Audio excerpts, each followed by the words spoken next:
Ooh, Ooh. we're back with Umineko. So, today we're surely finishing the episode. No! Archites, don't do this. I gotta take my meds. Anyways, let's just get into this.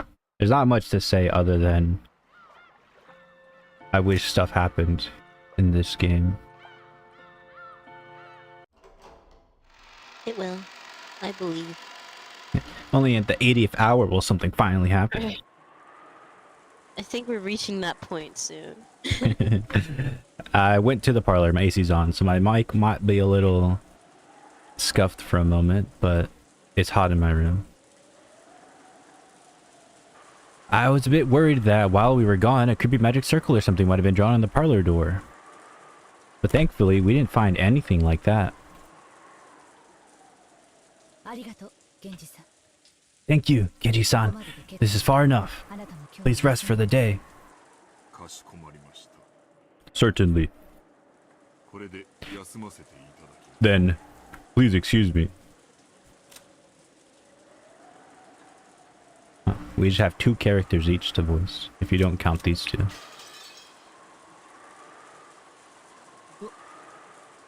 Rosa! Are you saying you leave Genji all alone in a situation like this? Yeah, I would too, to be honest. If I was Aunt Rosa, and I was with you, Battler, and my daughter Maria, and everyone else is dead but Genji, yeah, I feel like I wonder who the murderer might be. Out of everyone in this room, who would they be the murderer? I don't know, Jinspeno. Do I just have too much critical thinking, or is this just like, or am I stupid? Battler can't count. Cause like I can't tell if I'm just actually really dumb. Because this story I feel like is gaslighting me. I feel like the story is gaslighting me into thinking that the murderers are clever because I feel like I understand how they're done. At least the possibility of how they could be done. And I can totally see Aunt Rosa's concern.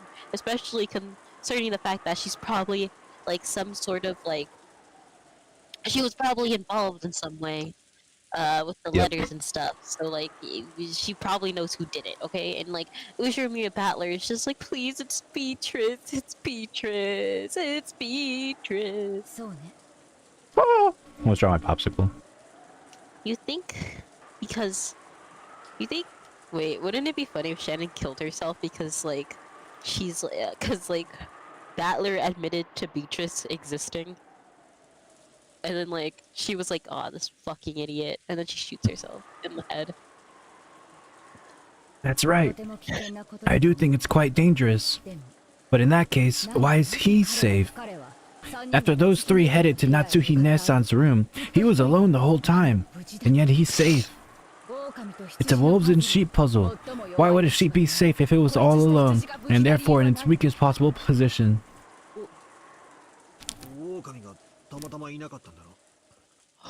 Probably by coincidence, there weren't any wolves around. Oh, Battler, you naive boy. It's because it wasn't a sheep. Alright, AC off. Are you saying Genji-san's a wolf? He said he was alone in the kitchen. That's impossible to prove. The only ones who would have carried Dr. Nanjo and Kumasawa-san's corpses, who could have killed George and the rest, were him and Beatrice. Right. Wait, with that argument, anyone... Battler-sama, thank you for your concern. I believe trust is won, and I thought, not with 100 excuses, but with simple faithfulness. Even if I am not able to gain your trust, I wish to be faithful until the end. Genji-san. Then we've decided. If you truly are innocent, the police will prove that for us when the day they come, tomorrow. So until then, we cannot remove you from suspicion. After your long years of service, I find it truly painful to treat you so poorly.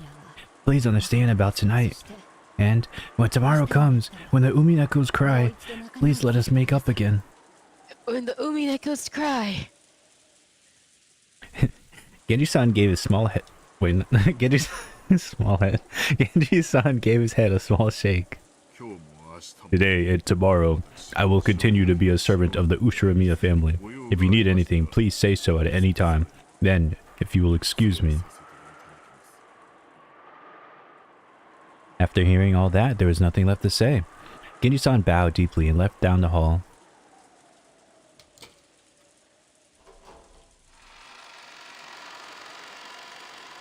Then we entered the room. Even though Aunt Rosa still held all the master key herself, she thoroughly checked the inside of the parlor again. She opened the curtains and checked again to make sure all the windows were locked. As I watched, how should I say it? I felt like it didn't really matter anymore. If I said anything careless, it would turn into another fight. For a while, I gazed at her from the corridor, figured I'd waited just about long enough and entered the parlor behind her. She doesn't trust anyone but the dead. Why doesn't she just go around killing everyone with a gun she's got in her hand? And then, in the end, she'll realize that she herself is the wolf. Then she can just blast through the head of the final wolf and close the curtain of this insane murder drama. Well, Battler, because she would be arrested afterwards. Because Battler, if she isn't the person who murdered all these people, then she just killed a bunch. People still have morals, you know? Like, oh, everyone's dying, and my first thought isn't gonna be, let me kill everyone else too.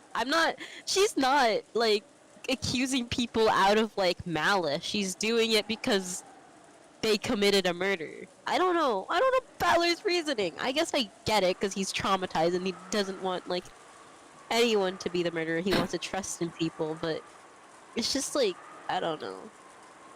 Maybe I'm being too rude, because I keep... You're being too woke. I keep hearing this saying going around because, you know, the Umineko Twitter has found me. But, it's without love one cannot see.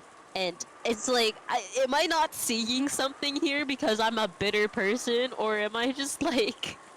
Well, they did say that, like, They did say it, but, like, I didn't think it was that significant of a quote.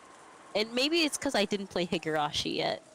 Sorry, I didn't watch or play Higurashi. I watched about 10% of Higurashi, probably. I've been told that the anime sucks, as per. Well, I meant like a retelling of the VN. Oh. Yeah, I'm pretty sure, like, most Higurashi fans would be like, you have to play the game to actually get it and stuff. Actually, you have to play it with the the shitty hand draw version only. Like, what you say? is like, eventually you have to build, because, like, people say it, Umineko builds upon the themes of Higurashi, and then Corona, the last one, like the last, or the latest installment, builds upon Umineko. And for some reason, love is a big theme. And then Silent Hill builds upon the next game. Silent and it just Hill. keeps going.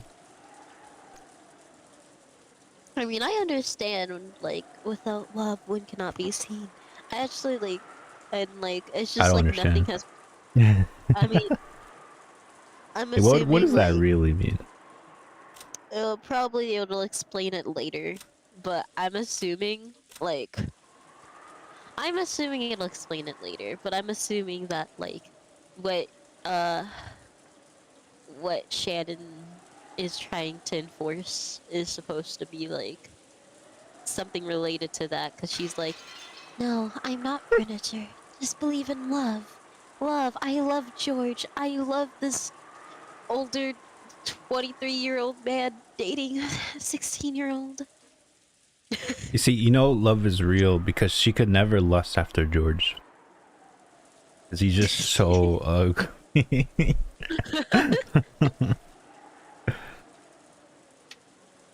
I mean, like, it's all about personality. But I don't even think I like the personality of George that much.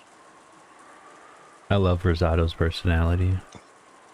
I like how they were very calm in their final moments. That makes it kind of cemented. That almost makes George cool. It almost makes George cool, but I feel like that didn't actually happen. because I have a feeling as He was First actually off, screaming in pain and crying. I mean probably because like I feel like um because like the thing is like I'm surprised that George didn't have any regrets. Shannon doesn't have any. Shannon said she didn't have any. I'm surprised George didn't have any regrets. Like, it could be as simple as we didn't get to get married or have a life together or have kids. But he was just like very chill. He was like, nah, you did your best. It's okay. And then they died. And also, I feel like the positions of the body is all being positioned. Like, why is Shannon not in George's arms if she died? Did she die like on like a wardrobe? She probably sat herself in the mirror and looked at herself and shot herself in the head and died. Wait, what if there's still no canon corpse? Yeah, cause So he's what if probably Shannon. what if the extra corpse that they used in the first episode, that they use it now for the dead Shannon? I don't think so. Could be, because there I is don't a think dead corpse. so. Cause like the thing is like Battler got this time Battler actually saw Shannon's face. The reason why it was It was a suspicious really good corpse.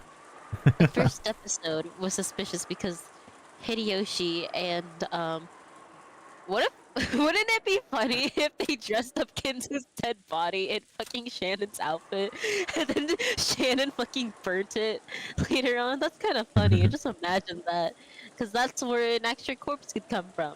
But I don't actually think that's what happened.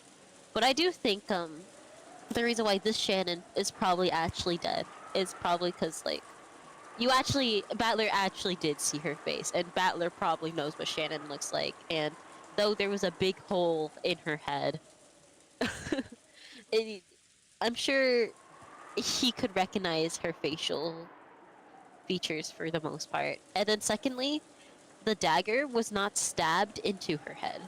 And because the dagger was not stabbed into her head, this implies that she probably shot herself. Because if I was a murderer and I wanted to present everything as a ritual, why would I just not do it for the last person? Why would I forget? Why would I just plant the dagger right next to the person? Like, You should have set up a Nagito like trap just to kill herself. the Nagito type, there's like a rope and stuff. The thing is, like, we'd find that though. The thing is with Nagito is that we literally we saw him. It's such a funny moment. And then it was funny because, like, for some reason, Monaco was like, "Yeah, I actually know who the murderer is." And then oh, I'm getting a call suddenly. What And the then, hell? and then in the last game, like V3, I'm really shocked. Like, I am shocked that like Monokuma said, like, actually, we don't know I don't actually know the murderer. Alright, let's continue. As I thought that bitterly, I returned to the sofa where I had camped before, rudely resting both of my feet on the table.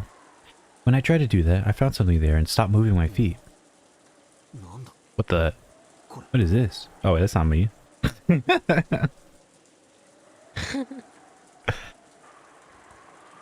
What is this? Right there, almost as though it had been addressed to me, was a Western envelope. It was that envelope from before, with the seal of the one-winged eagle. And it was unopened. What the frick is that? Wait. What is this? Who put it in a place like this? And when? So, yeah, the sealed room is coming back here. Until I went with everyone to check on the corpses, I was sitting here the whole time, and there wasn't anything like that there. And when I returned, it was here. I'm so tired. Just admit that the culprit's probably dead. I'm so tired of this. It's okay. Everything's still locked up securely. This room is safe. I heard Rosa muttering that. Wait. We made sure the room was safe when we left it. We checked the windows were all perfectly locked. Then we locked it up, came back, and the windows were still locked. It's supposed to be so unnerving though. Like being Battler here and you're like, there's literally 2 people this could be and they're in the room with me. Yeah, but the thing is, Ballard's gonna deny both people, but he's gonna suspect Aunt Rosa despite Aunt Rosa being there. Actually, Maria's there too. Like, you can't even like... you can't even bring it up because you like, Aunt Rosa, did you do this? And she just holds the gun. Did I do what, Battler? You're like, nothing. Never mind. I feel like, no, just ask Maria.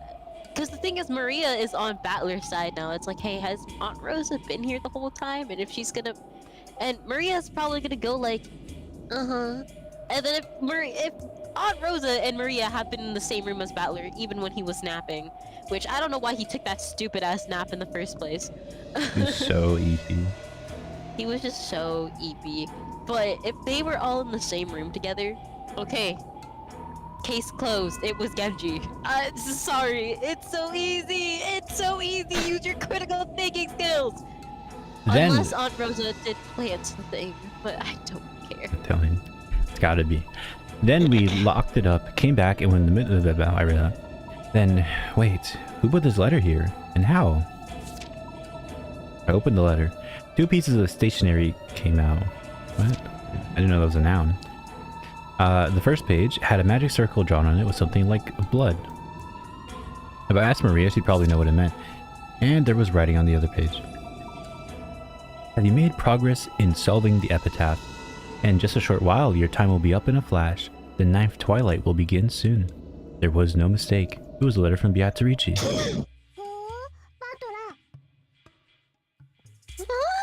Butler. What is that? Oh.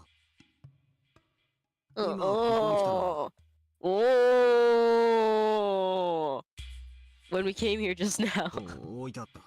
It was sitting right there.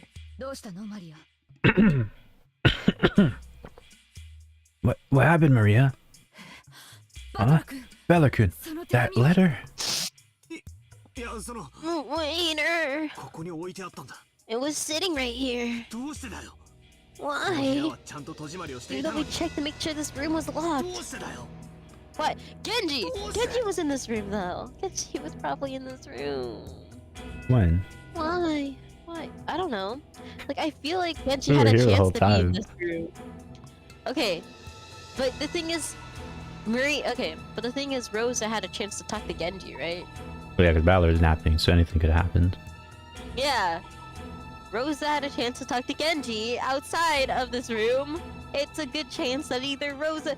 Even Maria! Okay, wait. Just think about Maria too. Maria has a chance to do this too. But when I said that, you said it was stupid.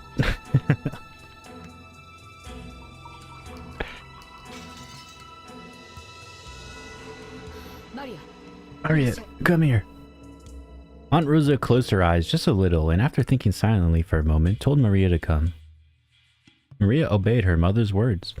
As she did, something unbelievable happened. Oh, I knew it. Aunt Rosa pointed the gun at the barrel of the gun at me. Bro, we've literally been asleep for like half the game. Bro, oh, you've it's me. Been in the same room with him like most It's gonna be of the because game. she didn't find the letter, and because Battler took it out. Then he thinks he did it. Battler-kun, I have concluded that you are the wolf.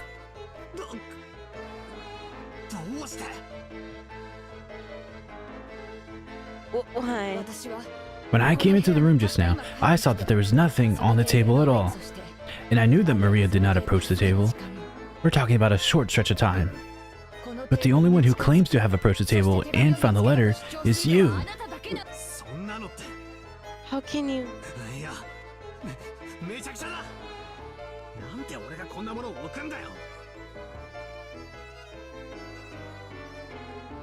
Wait, that's all screwed up. Why would I put something like this there? Wait, I just found something suspicious and reported it, right? Why are you suspecting me? Because only you could have set that letter there. That's right. This is all a charade. You pulled an envelope from your pocket and then acted as if you just found it. To create the illusion that the witch entered a closed room, set down a letter, and left. Rosa, you fucking did that in the servant room. You're the one who found the letter there. You took it out of your pocket and you put it there. That's how she knows.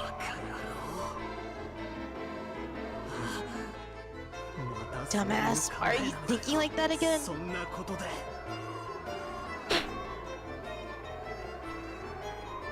Are you going to suspect me?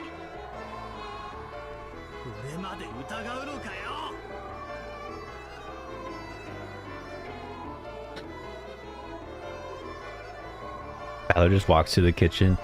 Yeah, again, she kicked me out of the room. Yeah. Let's play some chess.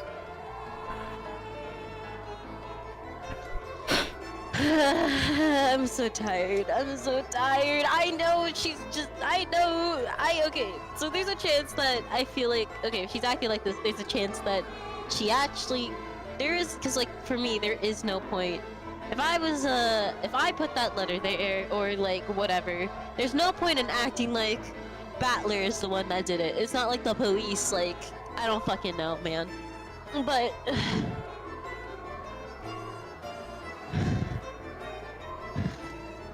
What would Rosa have done if Battler just like stuck it in the couch? It just didn't look at it.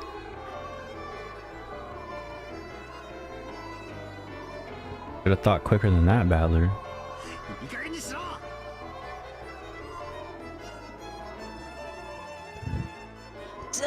Are you gonna suspect because of something like cut it out?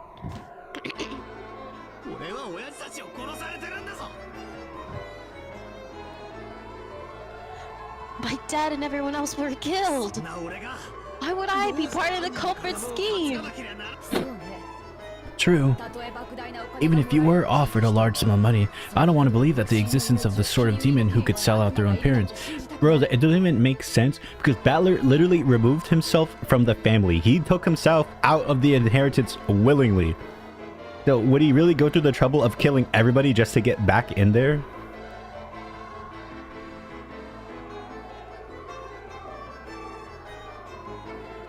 Oh, I don't know. She's just being overly paranoid.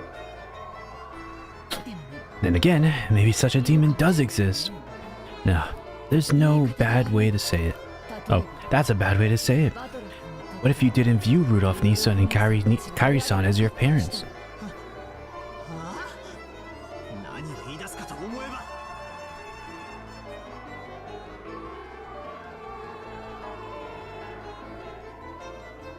What? Think about what you're saying.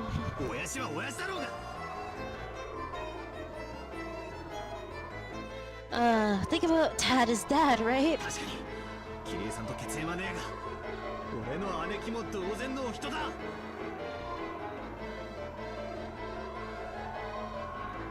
I'm not really to Kairi-san my butt, but she's like a big sister to me. No way I'll let you make a comment like that slide, you bastard! We're gonna get out of the way. Stop it!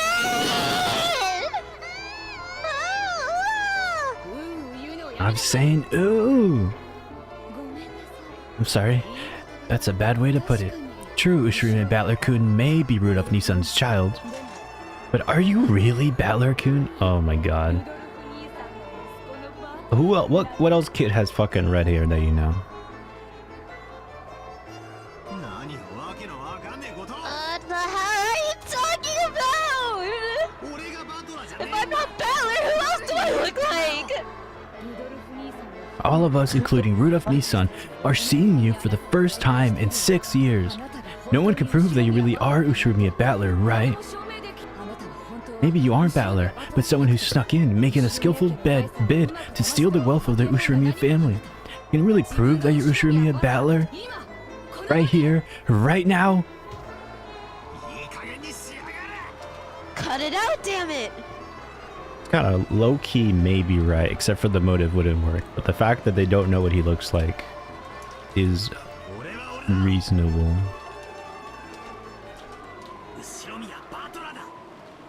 Cut Alright, it quick, out, Battler. damn it! I'm me, Ushirime Battler. Talk about some memories from long, long ago. Oh, yeah. If we're gonna expect even things like that, are you really sure me and Rosa? I myself, no one else! Yeah, that's right. Just as you say, you can't trust anyone but corpses and yourself. If you're gonna go that far, let's make me an objection. Let me make an objection, my bad. George Aniki and the other were found dead and Aunt Natsu's room was locked.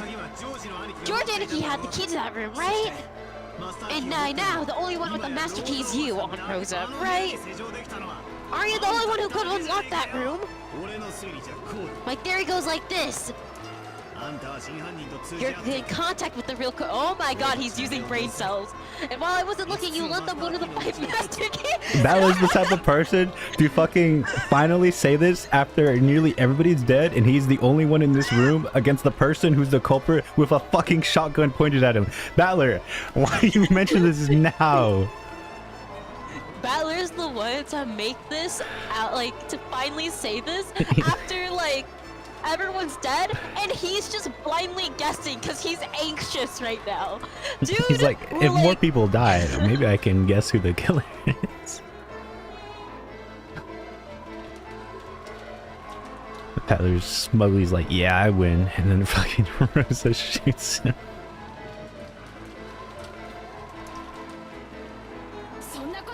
I didn't do something like that.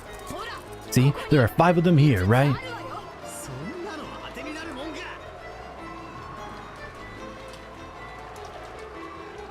As if that matters. You had them sent in a pre-arranged spot and collected it, right?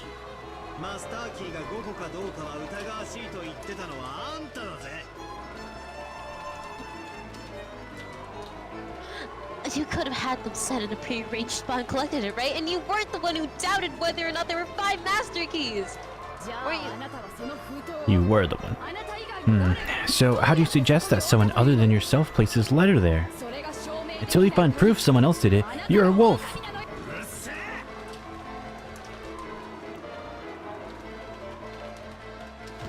Shut up! Then why would you tell me some proof? How do you claim the culprit kills George and gave the rest in a closed room? How did they lock it? God bless. Thank you. Oh, leave. Oh, leave. Leave me alone! The person who created you is literally dead! Leave me alone! That's exactly right. Nazi room was exactly the same, just like usual. The windows and doors were locked from the inside. Shannon killed herself! Shannon killed herself in that room! Shannon killed herself in that room! Oh my god, I already came up with this theory and solved it. I can't. Leave Battler alone. I feel bad for him now because he's just a little baby who can't fucking do anything, bro. He's like an infant. I feel bad for him. Jesus Christ. There were no frauds or tricks, no means of secret passages, nor places to which to hide. Natsu's own key was in George's pocket, and the inside of the room was sealed off. Only the 5 master keys were left, and Rosa was holding all of them. Let me say this, the parlor's the same. The key to the parlor itself was sealed away in the servants' room. So locking it without the master key is impossible. The definition of a closed room remains the same as always. Come on now, there's only one suspect. There's 2! There's 2! No, there's 3! No, oh my fucking god. No, that wasn't said in red. That wasn't said in red. That wasn't said in red. That wasn't said in red. That wasn't said in red. So there's obviously fucking, I feel all the servants, okay. All the servants, plus Shannon, plus fucking, everyone's committing suicide for some reason. The Ushiromiya family. Aunt Rosa wants money. She wants the inheritance. She wants to take care of her daughter Maria that's probably autistic and neurodivergent. And because she's neurodivergent, she fucking beats her child. Which gives Maria even more trauma and more incentive to talk about witches and be more insane. And also, I don't know. I feel bad for Battler. What the fuck am I supposed to do? How am I supposed to prove that everyone's committing suicide? How would I prove that? Because, like, the thing is, we're coming from a perspective where we get to see everything, right? So I get to nitpick dialogue. If I was Battler, my first instinct is probably Genji and, like, all those people. But if I'm getting accused, how the fuck am I gonna... Actually, no! Why can't I just be like, I was napping the whole time. Maria was with me the whole time. You were in the room when everyone else was getting murdered with me, right? Unless this just confirms that Aunt Rosa wasn't in the same room as Battler when he was napping. Which, if I had a gun, if I had a fucking gun, and I was sitting in the room with two people I know for sure are probably innocent, I would stay in that room. And I would make sure these two were innocent. And if a murder happens, not in the same room with these people, it's obvious that these two people are not the murderer. Obviously, one of them is my 8-year-old daughter who's probably not capable of holding a gun or holding a weapon and properly or skillfully killing people with it. The other one is this 18-year-old or 17-year-old who has a tantrum over everything. If I just sit in the room and make sure these people are innocent, then I know I don't have to shoot them with my gun, and then I don't have to explain to the police that I just killed I killed a man because I freaking thought he was the murderer. Also, can you just... Okay, let's say Battler was the murderer. He has no weapons on him. So long as you threaten him with a gun this whole time and drag him along while you threaten him with a gun, I'm sure he is not as dangerous as you are because you have a gun. Battler has had no weapons or access to weapons because he's been sitting in the same room this whole time.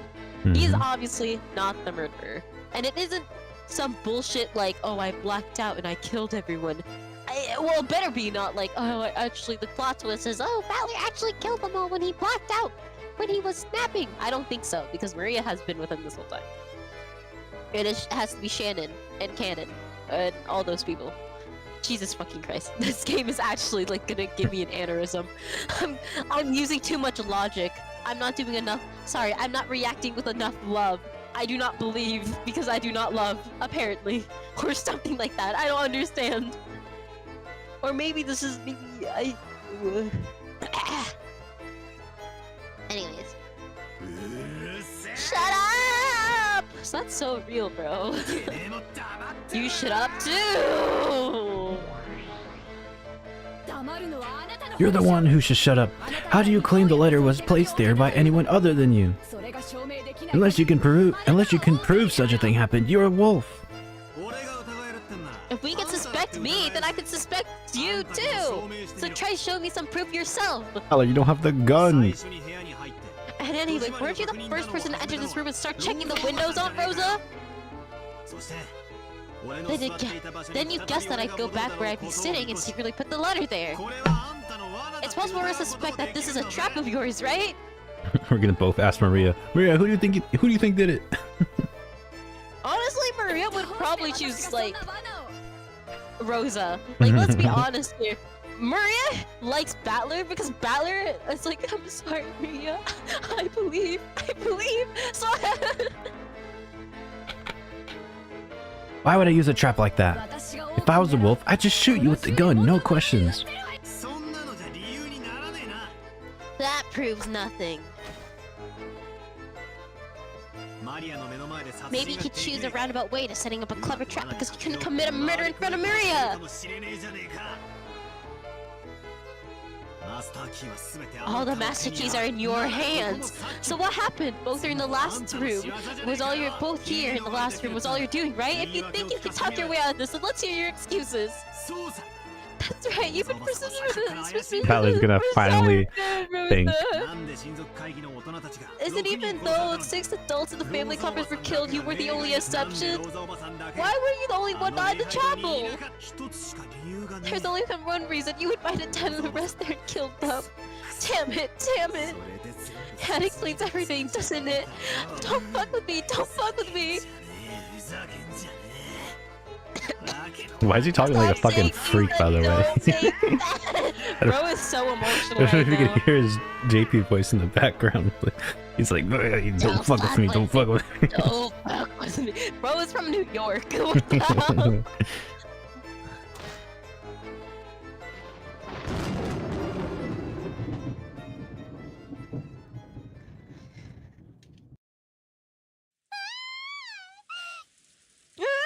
Stop it!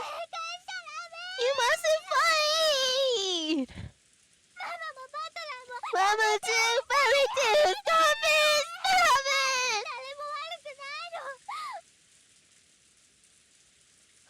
It's no one's fault.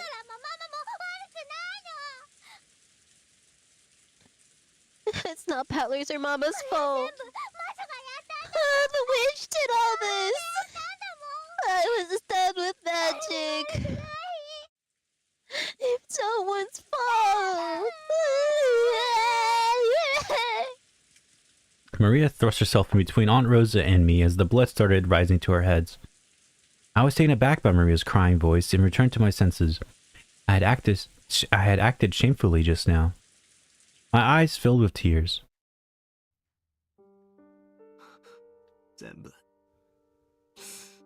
That's right. It's all witch's fault, isn't it?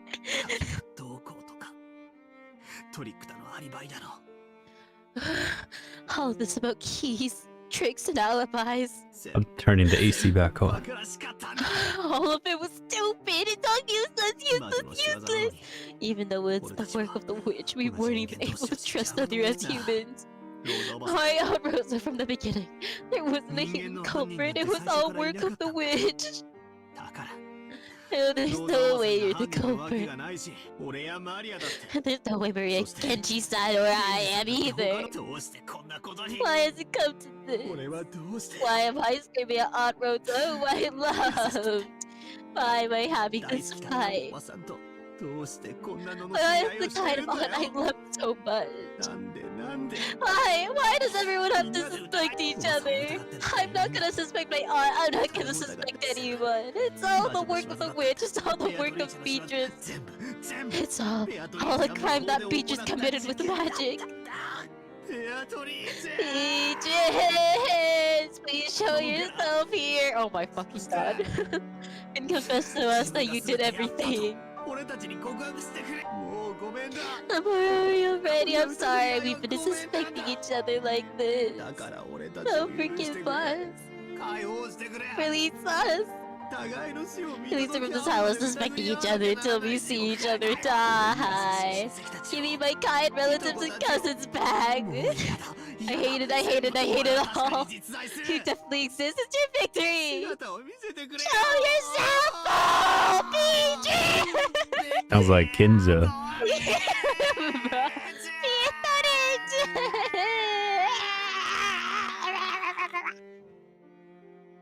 Aunt Rose is looking at Ballard crumpled up on the floor, and he's like, "Oh shit!"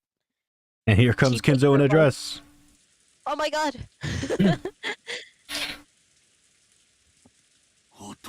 What? Am I still alive? I don't think so. I think I've been dead this whole time. Apparently, some time ago, Kinzo had fallen off into a doze. He searched for his spectacles and looked at the clock. It was 10 p.m. Person ceremony. Let's see how far it's progressed.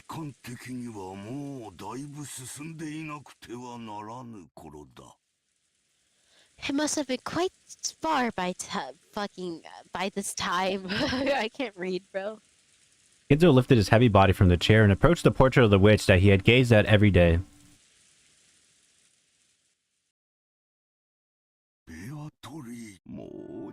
Beatrice, very soon I'll have a chance to be reunited with your smile.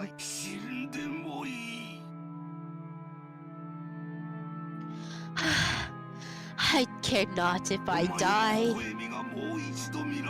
If I can see just your smile one more time, I will not regret this life. So, for heaven's sake, let me meet with you one more time.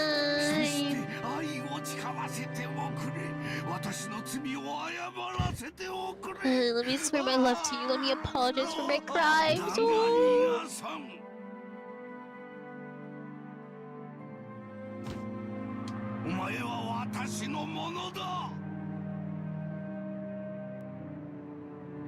I won't let you escape. You are mine. You know, the thing is, the way he talks about Beatrice obviously sounds like he's in love with her. So I doubt that this is the Beatrice witch is actually the Beatrice of the portrait. Because I feel like it's like the theory they had in the first episode probably is correct, where Beatrice was a long-lost lover of Kinzo's, and now he's, I don't know, and now the current Beatrice is part of Shannon's imagination. But I won't let you escape. You are mine, from your hair to your toenails to the dirt under your toenails. You're ew. Why are your toenails dirty? Ew, nasty. She doesn't wash her toes. She doesn't cut or wash her toes. You are mine. Every fragment of your flesh is mine. Even the broth of your corpse is mine. This corpse so brothy. I won't let you escape this time. You won't slip from my hands. I'll make you mine for all eternity. I'll never let you escape a second time. I'll never let you escape a second time.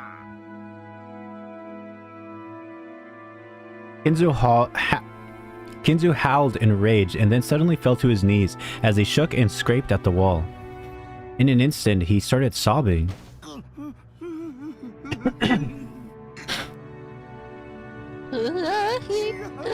Is this wrong? I didn't want to say something like this, Beatrice. Please, let me see you one more time. Even if you only let me apologize. Beatrice.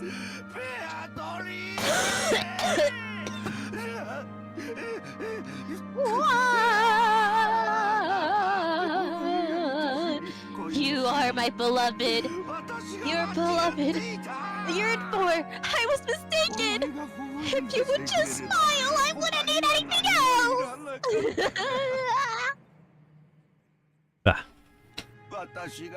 I made a mistake. I made a mistake back then. I did not. I did something that cannot be taken back. I didn't tell him. He looks like Battler, bro, with his crying. I didn't tell him I hope for all the remains of my life. He is talking very much like Battler. Also, he's talking like he lusts for her, which is interesting because Beatrice mentioned that like recently. Yeah, and I feel like, oh, maybe he cheated on Beatrice.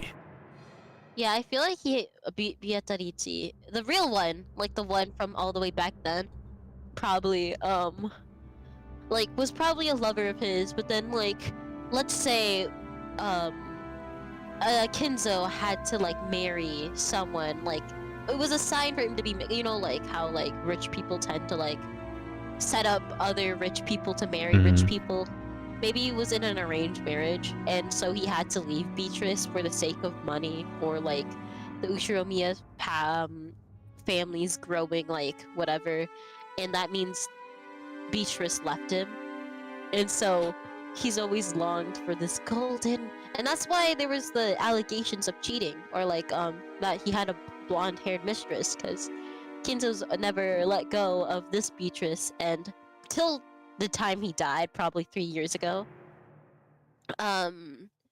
he's been longing for Beatrice, you know? And he made this painting of like Beatrice that like he got this painting commissioned for Beatrice from all those years ago, and for some reason Shannon saw this powerful figure and decided to make her own headcanon and started like talking to multiple parts of herself or whatever, and like created this persona of a noble woman who's a witch and all powerful, and persona, and basically like it helped her cope with the fact that she was a nobody in the Ushiromiya family and everyone treated her like dirt, and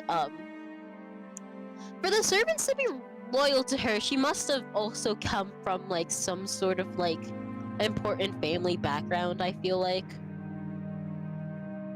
Cause like I feel like they wouldn't just like get that close to a different servant and then like be. I don't think Genji would just do this to just any servant that was like been there for a long time. She has the Ushiromiya family crest, so I feel like she has to be like even if she comes from an orphanage, she is not outstanding in any way, right? Like in her skill set, she's not outstanding in any way as Genji or Goda is in their skill set. So I feel like just because she has the family crest, she has to have some important background that is not mentioned. Maybe she's related to the Ushiromiya family, which has some awful implications if that is the real theory. Because then she's dating George, who is her cousin, or someone blood related. But yeah, she probably has some ties to the Ushiromiya family, and so the current Beatrice is like not no more. And Kinzo probably died years ago. Probably like saying this over and over again. This happens a lot to like, you know, this repetitiveness happens to lots of people with like dementia or growing dementia. My mom, my stepmom has early onset dementia, right? And she will go on and on about the same things, especially during certain times of days. Like whenever we're driving home, she'll always bring up scenarios that never actually happened. Like, Well, that's scary. but but the thing is, it'll correlate. It's always the same scenario, and it always correlates somehow to her past in some way, even if it's like applied to the wrong person. Like, I think my stepmom was cheated on in her first relationship, and that person left her family, like left her and her children, like my step siblings. And the thing is, she owned the house. She bought the house. So, but the house we currently live in, my dad bought. But the thing is, when we're driving home, she's always like, "Your dad, yeah, I bet he's brought home some woman at home." But the thing is, I'm always at home. By the way, I'm always at home, and I know like my dad is at work, and when I'm at home, I know he doesn't bring any ladies here because the thing is, I'm always at home. I know her theory, and I know my dad isn't like that. Like, he can be weird, but he's not like that. So, obviously I know this isn't real, but then she'll say stuff like, "Yeah, I bought this house. I have to go to work every day." And I'm like, "Oh yeah, this is like some manifestation of the past or something." And like she'll always bring this up when we're alone or like when I'm driving home or to school. So, you know, and she's like very paranoid, right? The thing is, like, dementia also has a lot of like paranoia. I don't know if Kinzo's any paranoid, but I feel like locking yourself in a house and like peeking and like being very suspicious of closed doors is a very common thing happening in dementia. It happens to my mom. Like, she's very suspicious of door. Whenever the doorbell rings, she like freaking creeps up to it like some dangerous person is at the door when it's actually just the mail. Or like she's very like, she always looks at her ring because she always gets like, she's like, look at that, you see that person? It's the fucking mailman. But she's like, "You see that? That's dangerous." And I'm like, okay.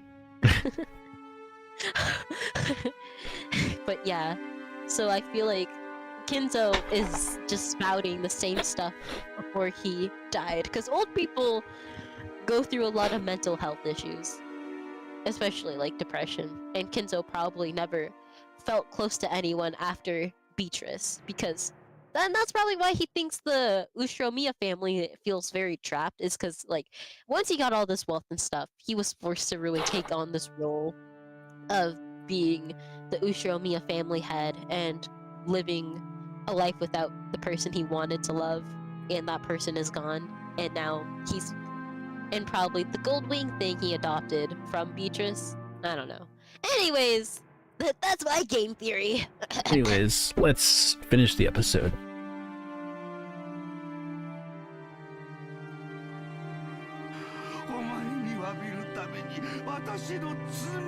In order to punish you, I atone for my crimes.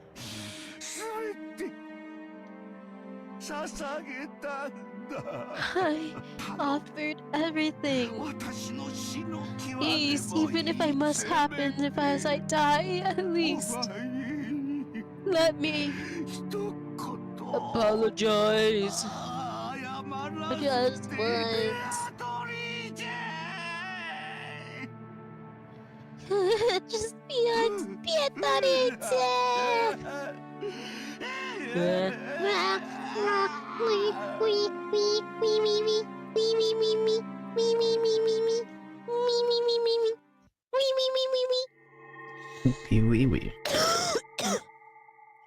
As Kinzo shook and cried, a butterfly appeared out of nowhere behind his back like behind his small back like a flake of gold leaf, and softly descended. You fool, Kinzo. Did you think any woman out there would fall for a man's tears? Well, even if it wouldn't make a human woman fall for you, it might do the trick for a woman who is not human. Kinzo, do you remember that game of chess you played with me, which is still ongoing? Najo is the witch? Najo was the witch! Hold on. Gotta put on my chapstick.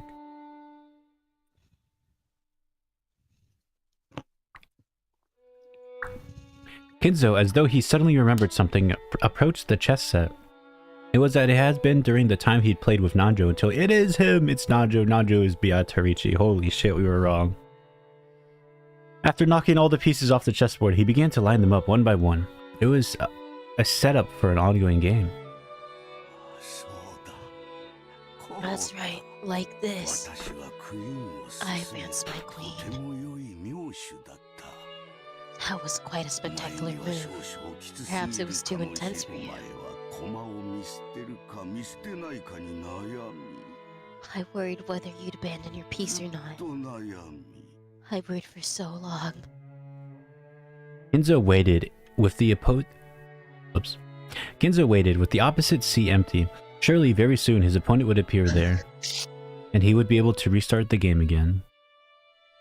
You fool, Kinzo. You want to apologize? You want to see my face again? You want to make me smile an eternal thing? Or make my smile an eternal thing? Why can't you say much simpler word? Even though that is the sole element of this world. Love? Is it love? At that time, Kinzo muttered. Was it a prayer? An entreaty? It's probably best to just call it muttering.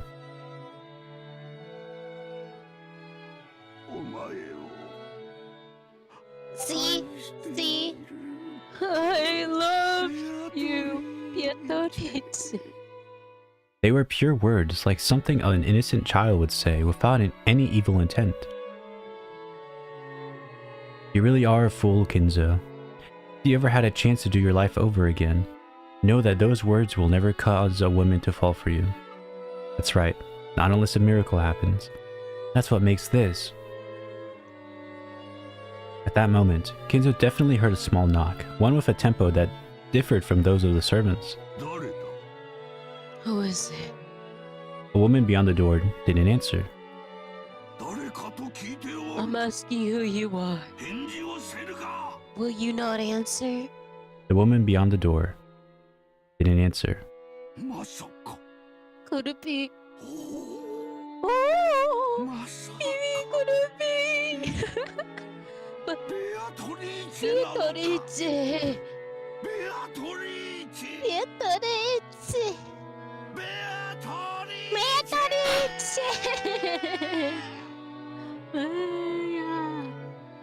The woman beyond the door answered.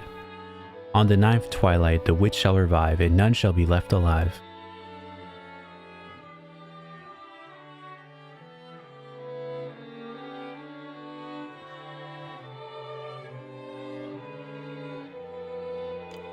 It's hot in my room again. Let me turn on the AC in my bedroom to see if the air will flow into here somehow magically. I think it's been really cold recently. I don't know if it's been... BRB. It's getting hot here soon.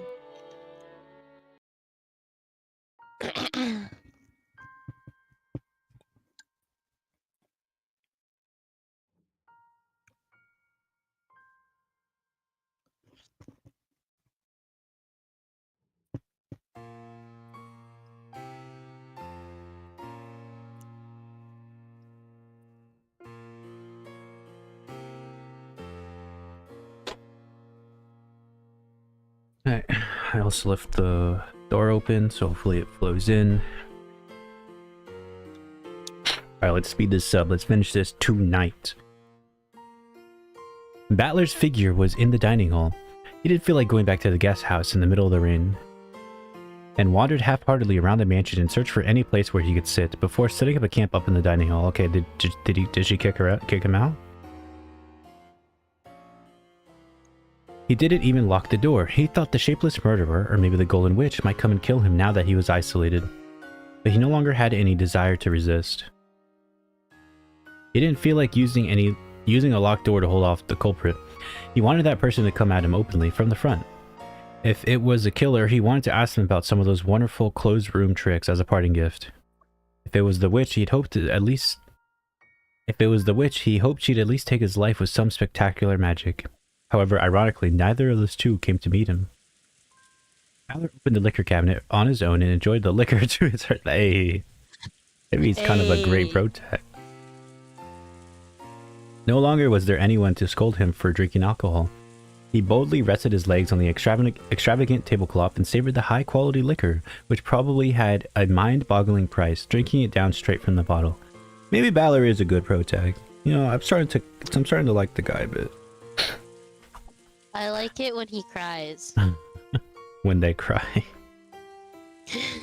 I like it better when he's vulnerable and not like annoyingly like, it can't be anyone. Because I don't like it when people do that over and over because, you know, he doesn't realize it, but doing that over and over is gonna kill more people than save more people. He just has dementia. You know? But, you know, I like it when he cries. Then, it's better. Someone knocked. Balor realized that someone had finally come to greet him. It's not locked. Whoever you are, please come in. Is it gonna be Kinzo? And go ahead and introduce yourself. What if it's Genji? What if it's Rosa? And she's like, I've come to finish the job. If you're human, please give me your name. If you're Pietro Ricci, please tell me. Never mind, he's an awful protagonist. I may not look it, but I'm a rest sommelier. You see? It is Genji. It is Genji, Balor Sama. My chest size is 50 inches. Oh my god. I don't know Wait, that. you know, like... that... What do you mean? I don't know that's big, I don't know if that's big. I don't even know what mine is. 50 inches? Is that a lot? 50 inches? I'm talking about like around the body. Around the body? Yeah, that's pretty big. I don't know, bro. I don't know. I've never measured myself. 2, 3, 4, 5, 6, 7. Mine's like 20 something. Like 25. Maybe. Kenji is a big guy. Like 23, 25-ish. Like, and like, that's like pretty wide, actually. Not as large as Goate's body, though. Goat had a large body. 50 is like pretty big. Okay. It is Genji-san, huh? Show me your boobs. Sorry. Oh, what? What? Oh. Not even curious, Balor, right before you died. You're not even curious. Sorry, but I got no interest in your bust size. Please come in, it's unlocked. Excuse me. Genji opened the door and bowed. So, is Genji-san the criminal after all, or maybe an accomplice? That theory would probably explain most of the tricks. Did you come to give me my last rites? Nothing of the sort. I apologize if I am disturbing you. Oi, oi, oi! Hey, sorry without telling you without even telling me what you want is actually creepy. What do you want? Are you gonna tell me drinking alcohol is forbidden for minors? I'll just die anyways. Please let me do what I want. How it's all about to end.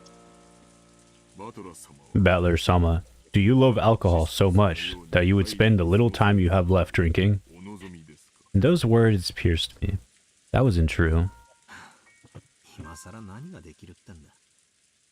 I just can't cope if I Balor, don't drink. you've probably never Use drank alcohol. before. What are you talking about? This is the first time and the last time. Can't even taste the alcohol at all. No, that would be me if I drink alcohol. Like, I can't stop. Ugh. It has to. I'm That's something you say if you've already tasted it before. You are like the master. Indeed, you inherited the master's blood strongly. It's 20% alcohol. That's an awful compliment. I don't even think that's a compliment. That'd be awful. You're just like the... what do you call it? Yeah, I would not want to be Kinzo.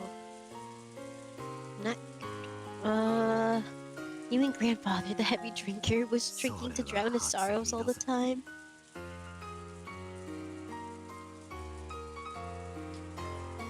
Ugh. First time I've heard of it.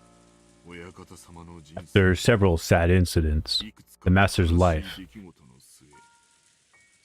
was reduced to one atonement alone. Oh, one atonement. What is it you know? Reduced to one of atonement. Okay.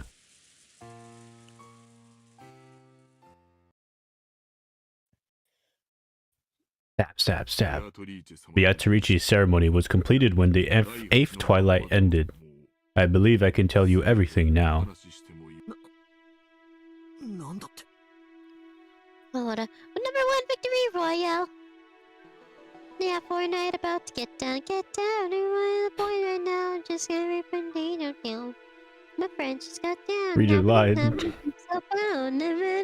What did he say? My drunkenness was completely blown away. I lowered my feet from the table and listened carefully to what Genji would say next.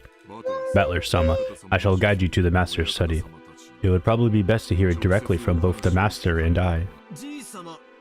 Oh, you didn't say I. From both grandfather and... Oi, what are you saying here? Come this way. I shall guide you, Battler-sama. After Genji-san told me to follow him, he started to walk down the corridor. I threw my drunkenness off completely and went after him. We climbed the big staircase towards the 3rd floor. Genji-san stopped walking halfway. He then turned back and spoke. Battler-sama, from here on, you will probably see things you will not be able to understand. He's gonna enter the door and realize Kinzo never was there in the first place. Don't think that'll scare me. I've already been seeing incredible things as Nate to make me sick. Please accept what you see as you see it, and accept what you hear as you hear it. Why? What? There is no need for questions like that. You will learn the truth, and that is all. I will now leave it completely up to you, Battler-sama. Whether you accept it, believe it, or deny it. If you believe it. Naruto! Genji-san checked one last time to see whether I was prepared to know the truth. The 8th twilight had already ended, and on the 9th twilight the witch would arrive, and nobody would be left alive. It meant that Beatrice had already been revived, and it probably also meant that none of us would be allowed to return alive. If I was going to lose my life anyway, I wanted to know the truth in the end. It didn't matter how hard it might be to accept. Yeah. Even if a demon and witch shows up, I'm prepared. Indeed, you were just like Master in his youth. Battler-sama, please be diligent in your studies. In the future, you will surely have great aspirations. And when that time comes, you see it too that you were never forced to regret a lack of study or training. I'd be happy, assuming I'd ever get the chance to work hard in my studies. Genji-san's silence felt like he was further confirming a certain resigned feeling I had. Yeah. You have such a bright future ahead of you, Battler. You won't die, totally. I don't think he'll die. I think he'll just get really sad. And then the door to Grandfather's study, surrounded by a sweet smell, came into sight. Genji-san took the gold key with an elegant design from his pocket. The master keys had been confiscated by Aunt Rosa, but he'd kept the key to the study alone on his person. He put it in the keyhole and made it a heavy clunking sound. Master, it is I, Genji. I have brought Battler-sama with me. There was no reply, but it seemed that permission to go inside had been given. There's no Come, reply. Battler-sama. Please go in. Okay. And they're all clapping together Then we all clapped. like Evangelion. Congratulations, Valor. Congratulations, congratulations, congratulations. I readied myself and threw the door open.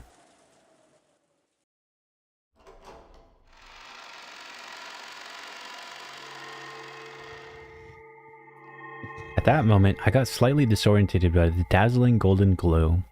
It was, unbelievably, a swarm of butterflies that shone gold. The gold butterflies that completely filled the inside of the study poured out all at once.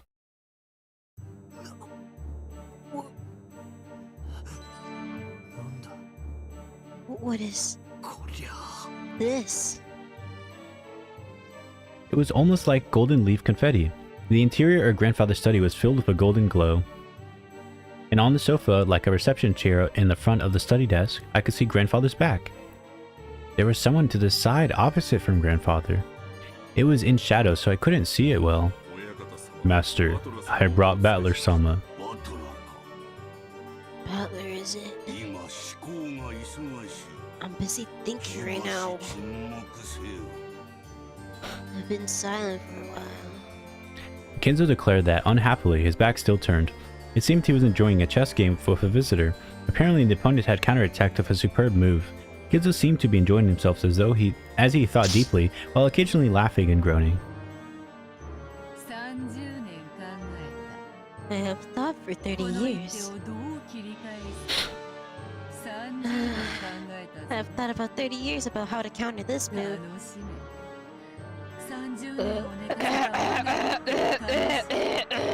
My bad. Have fun with the move I have fermented for 30 years.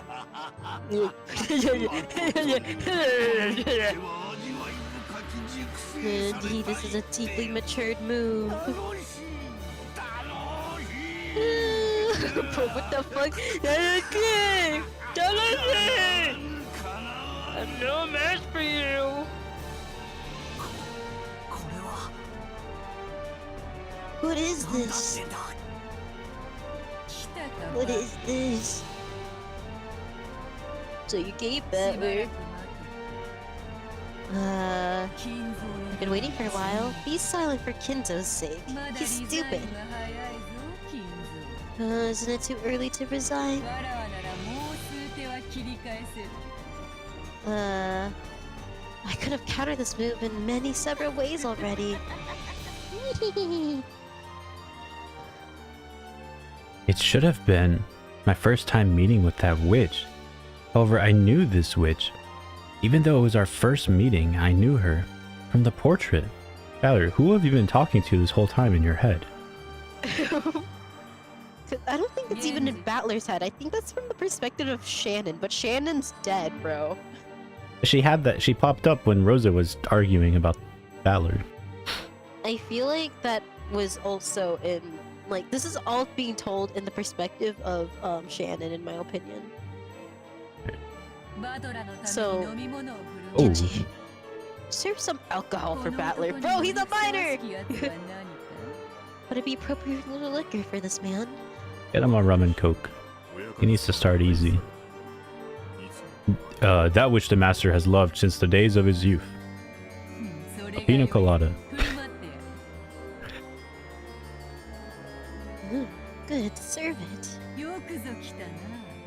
Yokozo. You did well, Shirumi. Fuck, I can't read. You can't.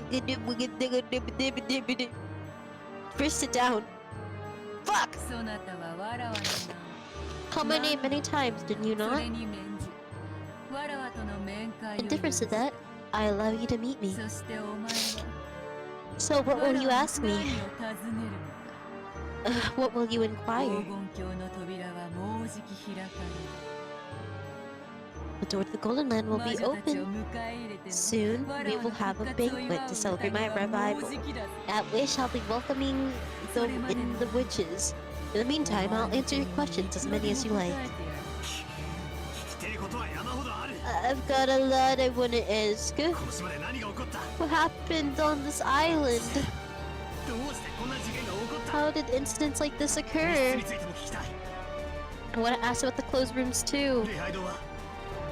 What about the chapel? ジェシカの部屋は What about Jessica's room? シオニッサ In the servant room? 夏代おばさんの部屋は And not Natsuhi's room? You know, everybody's been dying in rooms. Why don't people just start dying in the hallways? I don't... Cause then that would be magic. そして客間は It's magic, you see? Green... And that's on the parlor. 聞きたいことはまだまだある There's so much more I want to ask. 魔女の正体は Can I ask you a question? 本当にベアトリーチは魔女なのか About the witch's true nature. Is Beatrice really a 何が目 witch? 的 I だ fucking 俺たちに wonder. 何をさせたい俺をなぜここへ呼んだんだ Why did you call? Wait, what's your goal? What do you want us to make us do? And why did you call me here? 答えろ全てだ Answer me everything. やかましい Ah, be quiet. 問えば答えは返るのか You think you'll get answers if you ask? そういうな金 Don't say 蔵 that, もろく Kenzo. 儚い蜘蛛の巣も Fragile ヘロデの王 fleeing から spider 守ってくれることも Web did offer protection from King Herod once. この世に無駄なものなどないように Just like there are no useless things in this world, there are no such thing as useless questions. よいよいすべての質問に答え Very る well, I'll answer all your questions. ただし条件が一つだ But only on one condition. なんだ What is it?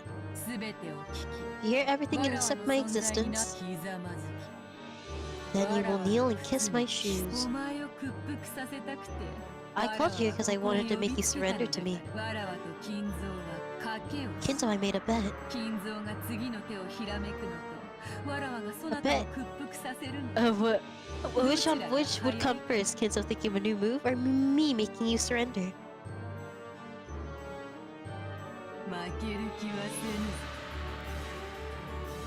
せぬ I don't think I'll lose. What? For her bet. So she's betting she can make Valor surrender before Kinzo can think of a new move. Yeah.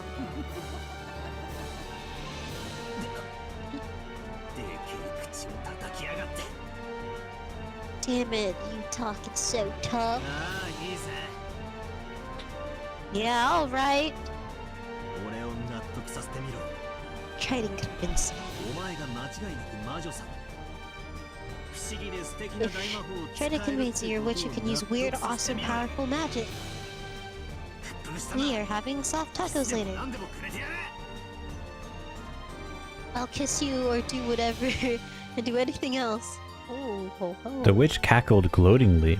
Then she glared at him unpleasantly with eyes that said a man can't go back on his word. よくぞ言った Well said. さてどの問いから答えようか So, from what question shall we begin? すべて答えるぞ I'll answer everything. さあまずは何からだ Come. What will the first one be? Ah, my connection. No. The screen went black. Oh.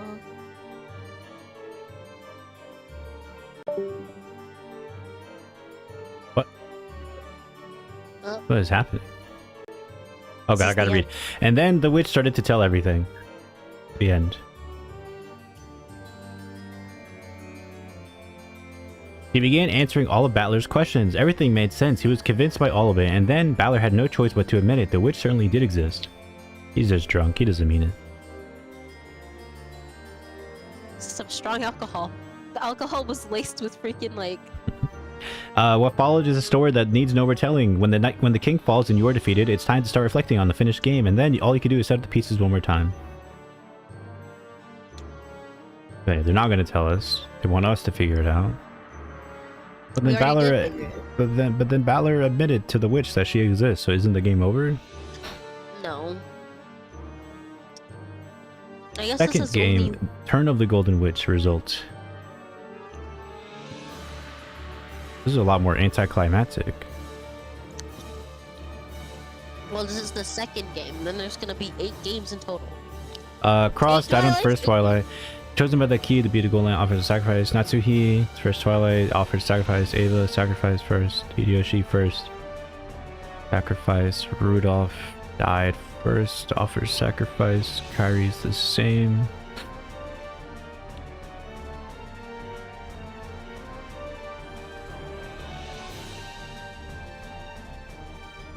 Jessica died on the second Twilight, pierced through the back by the stake of Asmodeus. Canon died on the second Twilight, pierced through the chest by the stake of Satan. Wait, these stakes represent the 7 deadly sins, but the adults were killed by the stakes last time. Shannon died on the first Twilight, gouged by the stake of Mammon. Stake of Beelzebub killed Goda. Stake of Lucifer killed George. But Nandra, Canon wasn't stake of stabbed with the Belphegor. fucking stake. Fucking liar. Kumasawa, stake of Leviathan.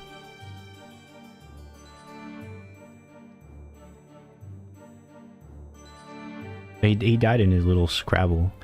The witch Beatrice revived on the ninth Twilight. She finally opens the door to the Golden Land. Kinzo missing on the 10th Twilight. After he acknowledged the existence of the witch and prostrated himself, the witch invited him to go to land. Rosa, the witch did not invite this woman who denied the witch's existence. Maria was missing after she was invited to the Golden Land. Genji was invited to the Golden Land. Battler, will he acknowledge the witch's existence and be invited to the Golden Land? The witch shall praise the wise and bestow 4 treasures in the Golden Land. There they can choose to revive the dead souls and the loved one and the love that was lost.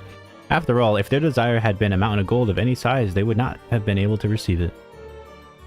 Kizu chose the person he had loved and lost. Maria chose the lost love of her mother. Genji chose a peaceful sleep. What? Bro just wanted to fucking sleep, bro. He just wanted to retire.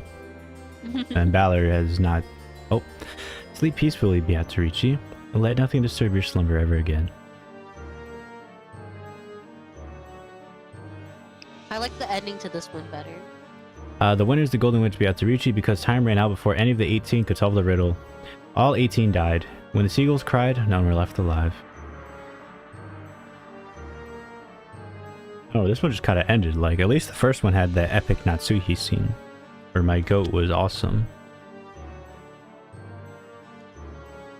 I like this one because I feel like it ties in better with whatever this game is. I like the ending better, where like, cause like I feel like I was like, the last one I was a bit flabbergasted with the ending, cause though Natsuhi died, it just kind of like ended too in a way.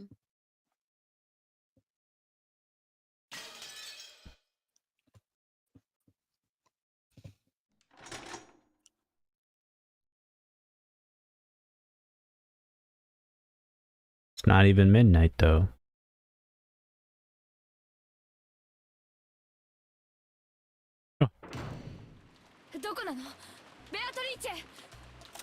So right before midnight.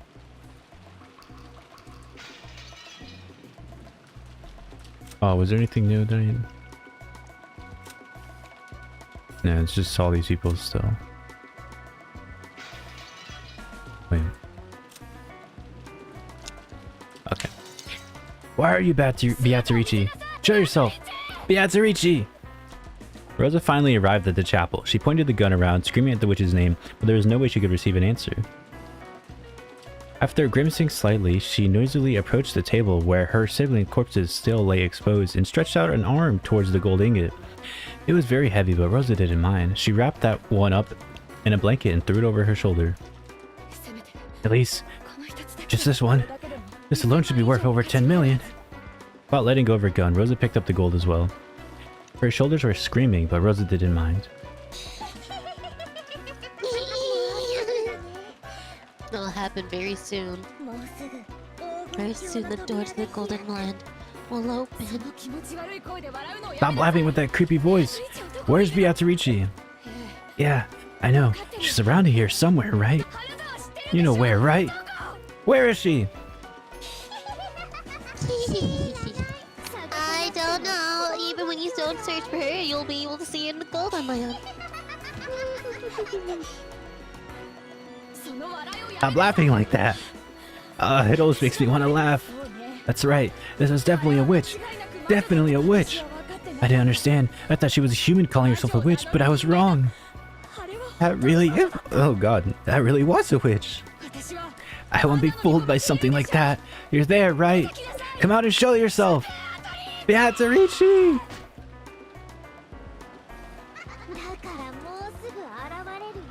Did Maria slap her? She'll appear very soon. The door to the building land will be open.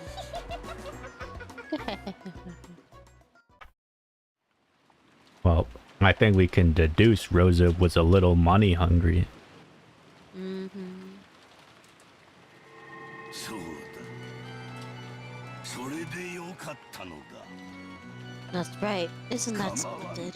ルークを捨てるぞ。 I care not. I 持てる abandoned もの that すべ route. てを失う覚悟がなければ至ることもできぬキングが You women are お the 前と king いう that 女 cannot な be の reached だ。 without resolve. We love to lose everything one 追 has. い詰めるぞ、ベアトリーチ。 I'll corner you, Beatrice. I think something's wrong with Kenzo. せめてクイーンと言 At え least call me a queen. ほう Oh, なかな what か a に brilliant 妙し move. 諦めの悪さがそなたいや後ろ宮の地下 What a brilliant. So your blood. No, that you showed me a blood is bad at giving up. 心地よし。 How pleasant. 実に優雅な What a 夜 truly だ。 elegant night.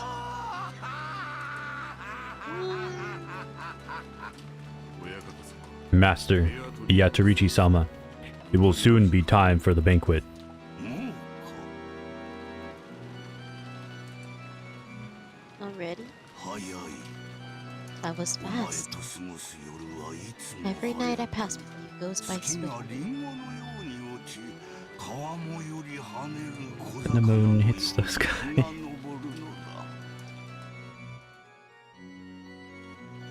だ。 Sun leaps out of the river like a small fish.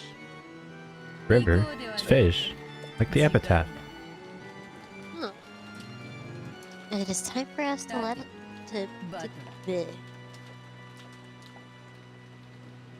Rise, battler. わらわの復活を祝う宴の始まりだ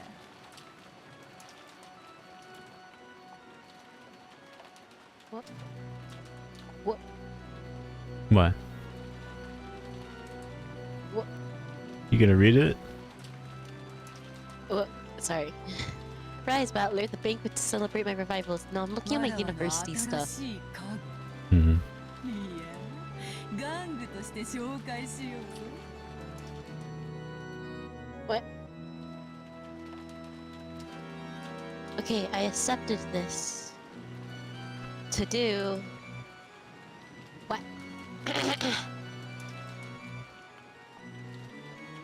So I accepted this. I accepted this, right? I accepted this, right? I'm gonna have a seat for my class, right? If everybody's doing it, maybe the website's slow right now. Yeah, it says okay. So there's a tasks. Okay, for this website, there's a task tab, and then there's like a mission tab. My missions tab says like, yeah, I already accepted it, but then my task tab says to accept it, so it's kind of confusing. Mm-hmm. Yeah, I always hated doing that because my shit would break and be slow and fucking laggy.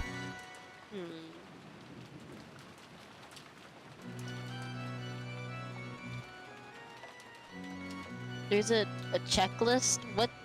Should I look at this? I'll look at it later. Okay. I'll introduce you as my new furniture. No, as my toy. To the dignitaries among witches. The witch was relaxing elegantly, her feet thrown out from the sofa and resting on top of a footrest. However, the footrest wasn't a part of the sofa, Is but it a Lucky human. Battler? A human down on all fours. Beatrice-sama, your silk dress. 主賓はお前だが You are the guest of honor, but I am the host. I will go out first. It would have been nice if Shannon were to dress you, Hell. But unfortunately, seems like she no longer remains. She never around when I want to use an entirely useless person. However, you did well to remain here. I'm happy, my friend. I am grateful for your words. Good. Wait downstairs, you two. Genji, good work. Set the dress over there. Over there. Certainly. Well then, master. We'll go first. Beatrice, I'll see you later. Indeed. My time. Kenzo and Genji left the study. After that, the witch in the dress and the furniture remained.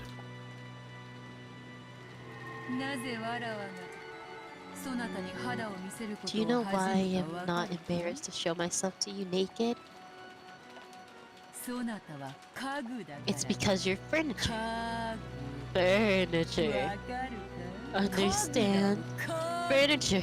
Just furniture. Who would feel shame at exposing their body to furniture? There's no reason for me to feel shame in front of you. The witch rose and her jacket slipped off just from her shoulders. After Why does that, she have a schoolgirl uniform though? I don't know. The jacket fell on the ground and fell out with a thump. When the furniture respectfully approached to pick up the clothes, the witch gave a small kick and it fell over. The furniture was afraid of what misconduct might have shown. Do you as furniture plan to force me to unbutton myself? Is this some like dominatrix shit? This is some humiliation fetish. Yeah, I feel like I understand why people like them together. Do you as furniture plan to force me to unbutton myself? Stand and undo the buttons, one by one, with care. Quickly, gracefully, with no mistakes. The guests are being kept waiting, so please change my clothes quickly. Yes. Kaka, kaka, kaka, kaka. Undo them with care. Those buttons are each worth more than one of your eyeballs. If you make one mistake and break them, I'll sew your eyeballs instead. My tummy hurts. We gotta finish the episode. I eat spicy food and now my tummy hurts. The entrance hall was bustling with a crowd of shadowy people, and it sparkled gold with gold butterflies flying about. The gentlemen in suits and tuxedos and the ladies in dresses looked like they were having a great number of friendly chats. At a glance, it might have looked like a fabulous medieval ball. But they all had one thing in common, and that thing was exceedingly bizarre. Because all of them had go-heads. Was it a go-head masquerade? Or did they really have go-heads? It probably couldn't be the latter, but this bizarre world, I really didn't know which was true. Kenzo was amongst the goat nobles greeting them. Kenzo's greetings were more respectful than would have been expected, as though they were all honored guests. At that time, Genji's voice rang out through the hall. It was the voice calling for silence. The voice stopped the idle chatter and everyone turned to face Genji. Tonight we celebrate the appearance of our golden witch, who has achieved her revival, the Lady Beatrice. Everyone, please welcome her with your applause. When Genji began to applaud, it quickly spread through the guests and became a roaring ovation. Then, the Golden Witch had appeared in front on the top large staircase. She gratefully waved her hand, following by a piece of furniture that she was fond of. She slowly descended the staircase. The goat nobles offered unanimous words of celebration in some long-forgotten language. And those who were deeply imitated embraced, filled with joy at their reunion. Deeply intimate. As the witch offered great greetings of reunion, the witch's furniture followed behind her the whole time. There was a chain around its neck. The other end was gripping. I like how it's calling Balor it now. The other end was gripped in the witch's hand like it was a trained dog. It wasn't there to restrain. Okay, never mind. Oh. We're just gonna. I was like, cool. Like that's kind of interesting, and then immediately now we're still calling it him.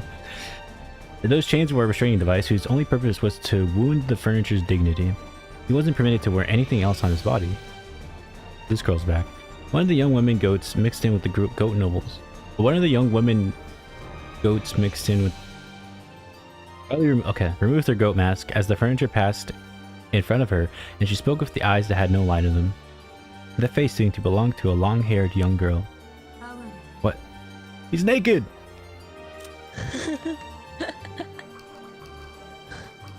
Good riddance. Who's got his cock out? Okay, sure these are like real goats. I mean, look how fucking swole all of them are. No. They're just like, are they really goats? I can't really tell. I don't know, bro. You say a human shape like this? Where's the female ones?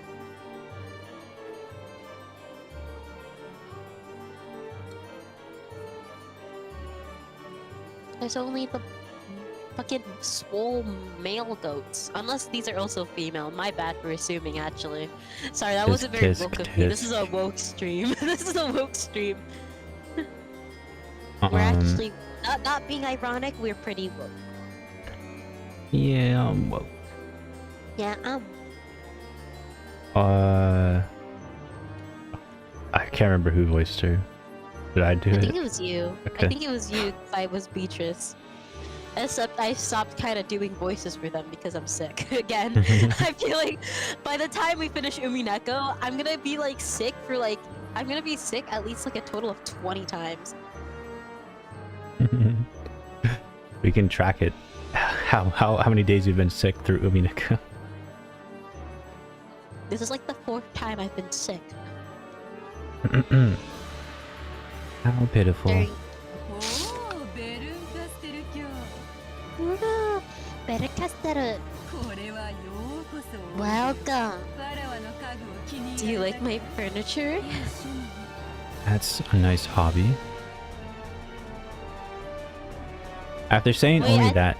Why is Battler furniture? Why not like the other two? Why aren't they furniture? What happened? Because Balor accepted that he would.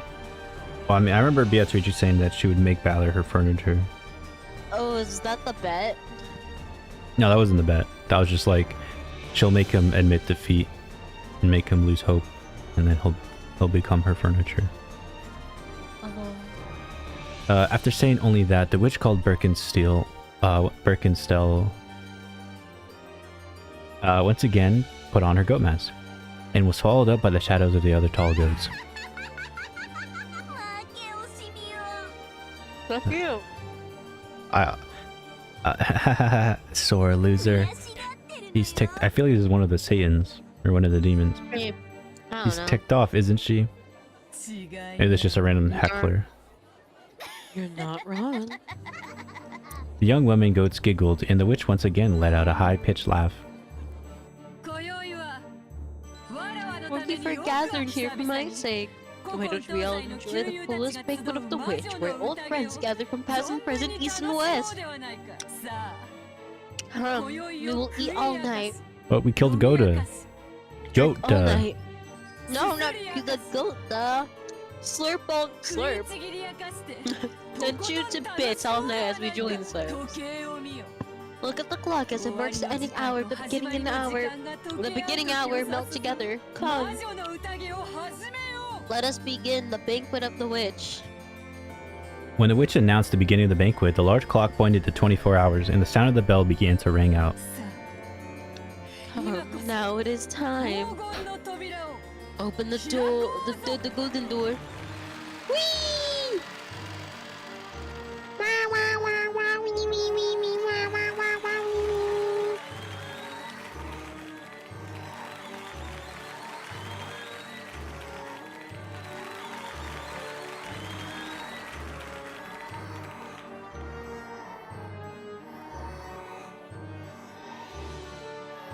All at once, the butterflies leaped and gold flew all around the inside of the room. Amidst the golden storm and the brilliant gold-colored light, the barrier between this world and another was cut open.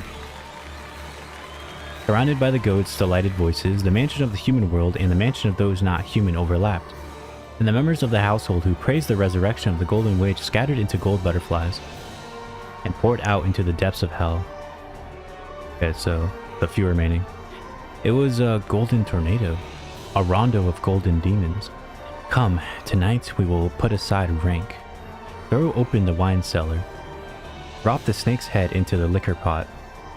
Throw cows and chickens into the furnace alive. Drink and eat and sing and dance. Sneer and kill and desecrate and degrade.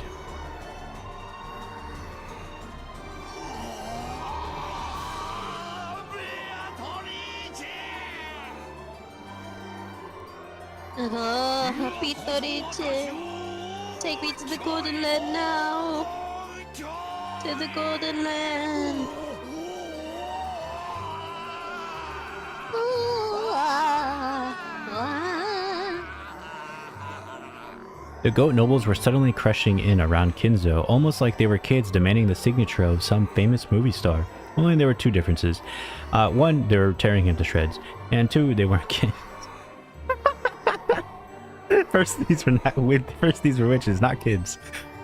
And second, the witches demanded was not a signature. The sea of goat nobles began to drown Kinzo. Only Kinzo's laughing voice echoed throughout the area. I got jump scared. Those are teeth. I got scared. It fucking scared me. It was a grand mixture of laughter and his death froze. Kinzo became wine and meat and bread. Jesus! What? An aroma if slurped, a rich taste if gnawed, and pleasant to tear to bits. The sound of his death rose lingered on sweetly, and if adorned with melted chocolate and golden argent, it would make a wonderful dessert. But if you took those bones home, and you could also use them in a soup. And the remains could even be used for toys for children to play with. I like how I guessed both of those things were right. They could also become splendid tools for fortune telling that would always bring misfortune. The entire scene was watched by the furniture. It was all fantastical. It was all demonic.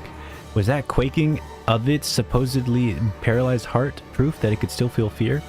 At that time, its knees buckled and the furniture's body brought down and fell in the middle of the carpet. After all, that typo, where's the space there? After all, the witch had kicked those knees from behind.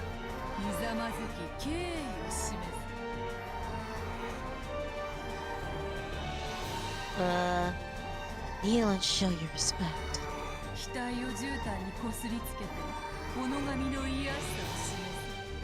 Rub your forehead against the carpet and show how vulgar you are. Put your hands behind your back and swear that you will offer your flesh and blood to me.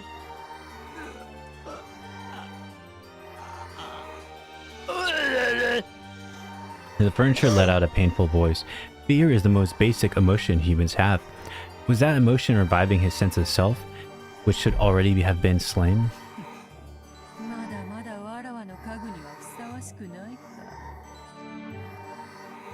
So far suitable for my furniture. Very well. I will carefully finish it, making you into the kind of furniture I like, the kind only fitting for only me.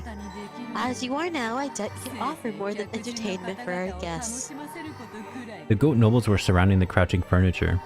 It seemed their blazing yet blood-red eyes couldn't hide their ecstasy as their new young food they'd been given. Chomp chomp. And from the ugly teeth that stuck out of countless mouths, saliva, or maybe the traces of meat and wine they had just eaten, dribbled down.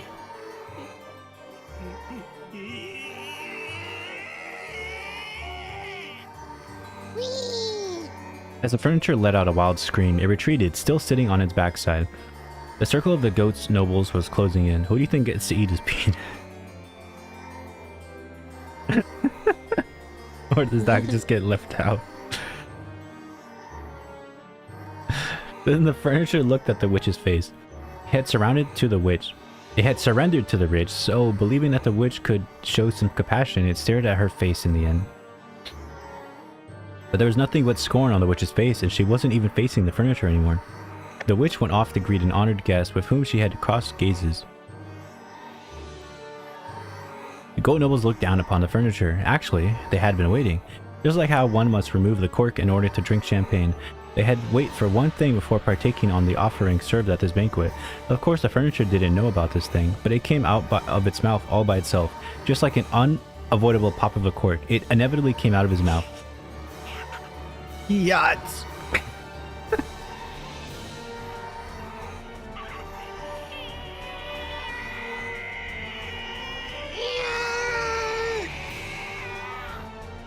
It was a scream.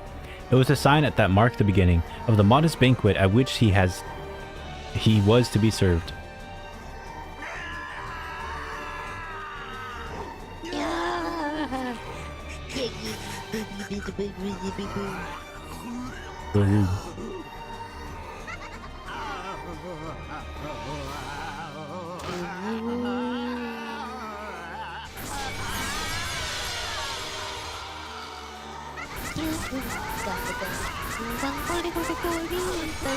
Got an achievement for finishing episode 2. Yay! Did Balor just die? He got eaten. So even if you win the game, you don't even go to the Golden Land, you just get eaten! By now, the garden was one of both roses and gold. The gold-colored garden where gold butterflies, gold fairies, and gold lizards rampaged and flew about wildly. Quickly! Run! Quickly, quickly, quickly! Rosa grasped her gun and the blanket wrapped around the ingot, and ran at a speed Maria couldn't match, sometimes pausing to call out at Maria to run faster. Though she saw it every time, she saw the golden pursuers chasing them from the mansion. The massive gold butterflies was chasing them after them like a massive crawling hand, and strange-looking shadows of goat heads were chasing after them. There was no need for her to strain her eyes, because those blazing pupils told her what would happen if she was captured. Mama, wait! Mama, wait! Maria fell down. For just an instant, Rosa was ashamed by thoughts of abandoning her daughter and running away, and at this instant her feet touched the ground and she ran back. The go-ahead that had sprinted over to get the first bite grabbed hold of Rosa's own child's hair and pulled. Mama! No! Rosa rammed into the goat head with her shoulder, spun, and bashed the back of her elbow into the goat's jaw, and buried her knee into its protruding chest. Oh. And she thrust the barrel of the gun inside the goat head's mouth as it doubled over from pain in its gut. Just from laying one hand of... what the fuck? Just try laying one finger on Maria in front of me. I'll show you how... oh fuck, I'll show you. I'm gonna fucking kill you. The blast from the Winchester's 45 caliber long Colt bullet exploded inside the goat head's throat, and its medulla oblongata,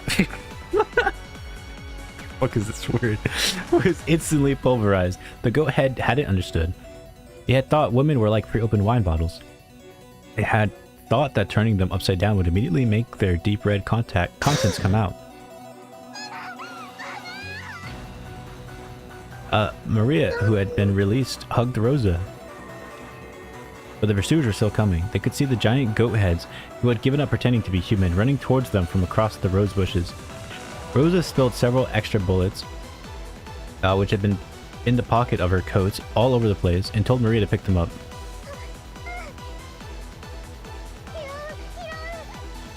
Yes, pick it up, pick it up! Maria, if Mama falls down, run!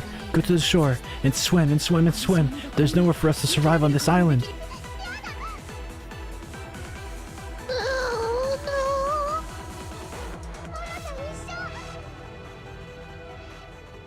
no! Oh, I'll stay with Mama.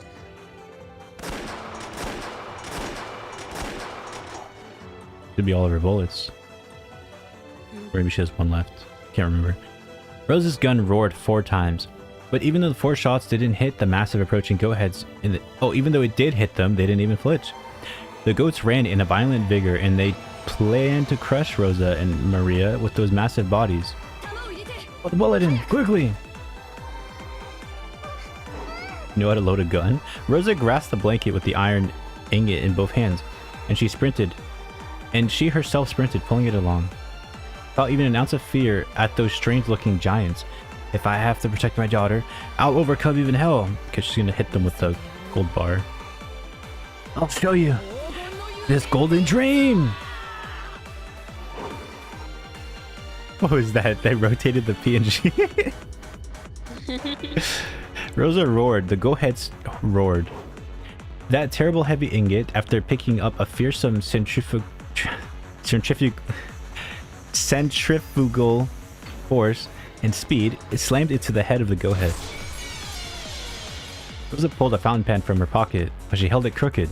She placed it in her palm, and in the gap between her middle finger and her ring finger, so it stuck out when she made a fist, almost like a stinger was growing out of it. The stinger sliced into the left eye of the goat head as it fell over. Was that goat head's roar a scream? But Rosa's roar was different. She pulled back her fist and slammed it into the fountain pen that was still sticking out from the goat head's eye. The pointed tip was gouged into the depths of its head. Holy shit. Something's happening in this video. Oh my goodness.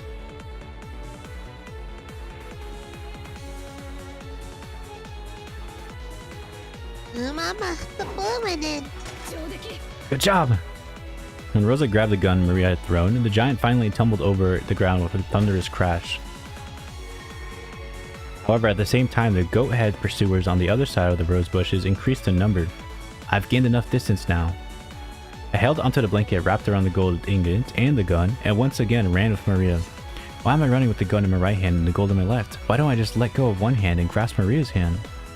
I can't let go of the gun that protects my body. I can't let go of the gold that protects my future. But even so, I've let go of the hand of my daughter, the one who is my future. Run, run, run. She got out of the rose garden and began to run down the staircase through a grove of trees. But Rosa knew. The path through the grove turned and twisted many times, but only seemed to be long. She tore straight through it. She had played here often since her childhood years, so she knew. To the beach, to the beach, to the sea, to the sea, to the sea. And after reaching the sea, nothing to do but swim and swim and swim. And if Maria can't swim, I'll carry her as I swim. There's nothing but death on this island. Yeah. As she raced down the stairs, she took a bad step. Violent pain ran up her left ankle, and her mind went completely blank. Rosa fell down several stairs, shocked by her ankle, which was bent at an odd angle, and the blanket with the golden ingot wasn't there. She had let go of it the instant she fell and had disappeared somewhere into the darkness. Only the gun was left. Tremors in the earth were getting closer. It was only a matter of time before the goat heads flooded in. She didn't want to imagine how many there would be, or how strange they would look. The lightly dancing gold pursuers arrived, and the gold butterflies surrounded Rosa and Maria, waving and clamoring as though they were saying, "The prize is here, the prize is here." Rosa couldn't even try to get up. The violent pain from her broken ankle was so great that she couldn't ignore it, even in her final moments. What am I doing? I had the gold, which would have been worth several million yen. I might have been able to start over with that. And yet I fell, lost it, and now my own life is in danger. And Maria's too! What has my life been? I was born into an incomprehensible family, with irritating older siblings since the day I was born. What did I do? Nothing. No matter what I did or didn't do, I was always in trouble and bullied and made fun of. What has my life been? Mama. Mama, mama, mama, mama. The roar inside Rosa's heart shriveled away and disappeared. It disappeared when she heard Maria's crying voice as she sobbed and clung to Rosa. Maria. Mama remembered something she's got to do. Please go on ahead. No, no, no, no.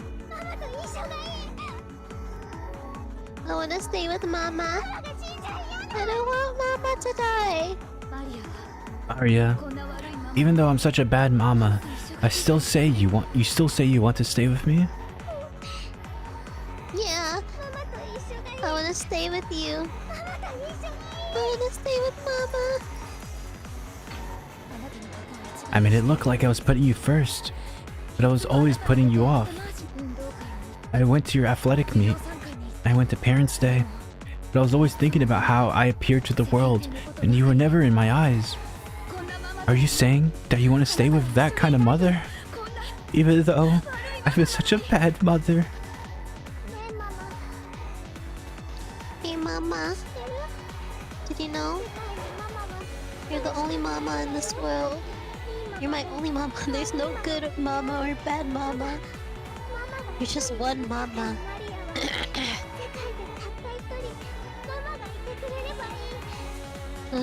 There's one mama, so I don't need any other mama in this world. I want to be your only one and only Maria. The Maria you want to spoil when you're in a good mood, and the Maria who's a nuisance when you don't want to be around aren't different people. There's only one Maria. So the scary mama and nice mama are the same. To me. They're my one and only. Mama. I was such an idiot. I didn't need the gold. If only I had found... But if only I had just pulled you by the other hand. I was such a stupid mama. The shadows of the goats covered the sky even more thoroughly than the trees of the forest. Their roars blotted out the world with fear. Rosa still hugging Maria, ready the gun with one hand. Maria, let's go together. I'll never leave you. She's gonna kill them both. Let's always stay together so that Mama never get lost again.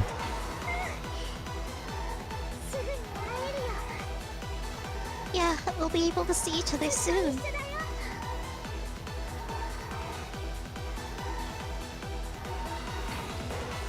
We'll be together for we'll be able to see each other in the Golden Land. And we'll play together.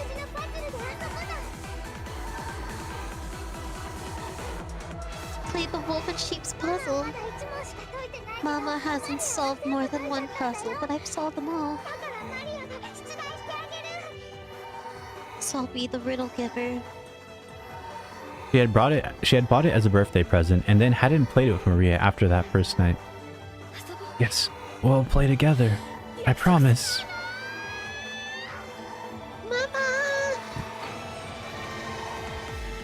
Those eyes, sparkling like red-hot lava, looked like a group of fireflies. They danced, closed in, and attacked. Oh.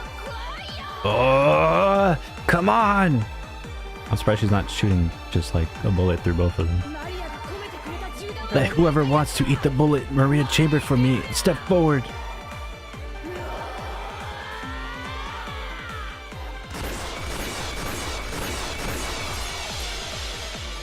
I thought she only had 5 bullets.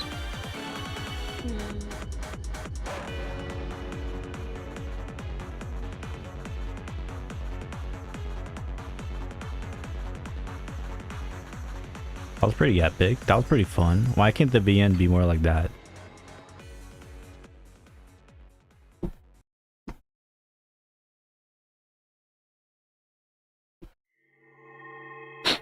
The Golden Witch has prepared a gift for you in the commemoration of your stay. I got an achievement. Musou. Need I say more? What's Musou mean? Musou. I didn't get to read the rest of that paragraph. I think it's just saying the tea time. We did it. Okay, what is episode 3? Oh wait, we gotta do...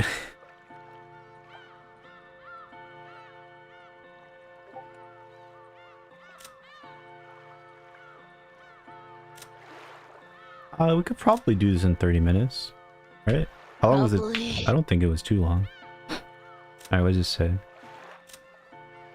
They say the same thing. Alright, let's speed this up. Purgatorio.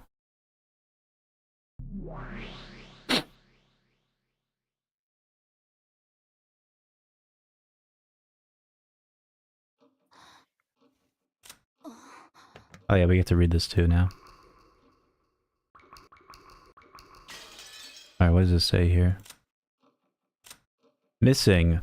He reached the Golden Land he desired to see. However, since he was a fool, unwilling to accept it, the magic was wasted once again. Even so, he was probably happy. After all, he managed to be reunited with the Golden Witch, if only for a brief time.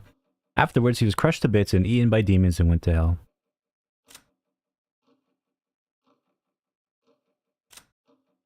Enji. Missing.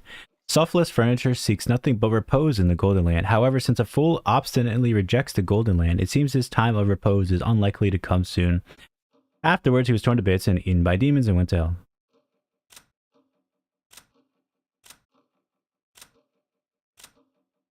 Missing. In the Golden Land, she learned that her mother still truly loved her. At least for now, she is satisfied. Missing. In the Golden Land, she finally found a treasure more precious than gold. However, it only lasted a brief time. Because of a fool, she was forced to once again lose what she had finally found. And then she was chewed into a pulp by demons and went to hell.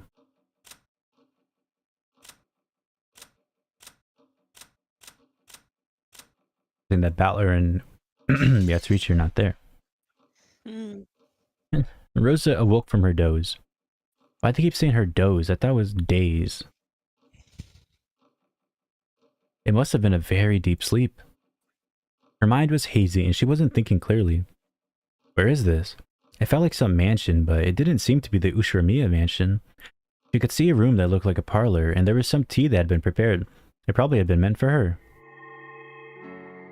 Around the room, some glitter that looked like gold leaf drifted about, making the scene look quite fantastical. When she eventually realized they were gold butterflies, it further strengthened that impression. There was someone across from her, a woman, a lady. It was that portrait. A witch. She seemed to be having a one-sided conversation. She was probably talking to Rosa, but Rosa, whose mind was clouded by a deep fog, hadn't had a clue what was being said.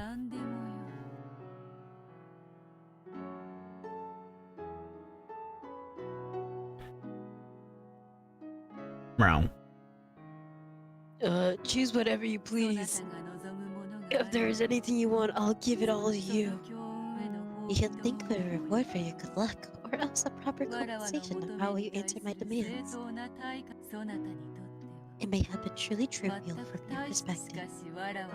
However, the deal was important enough for me to be deserving of this reward.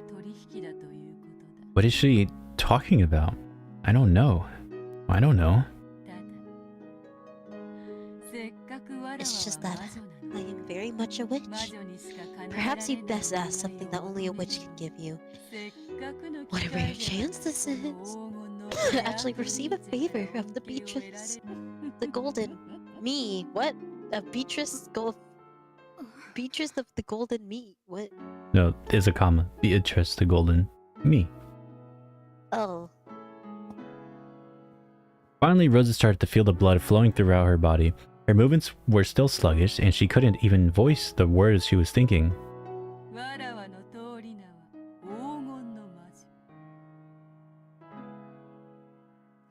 Yes, I am commonly called the Golden Witch.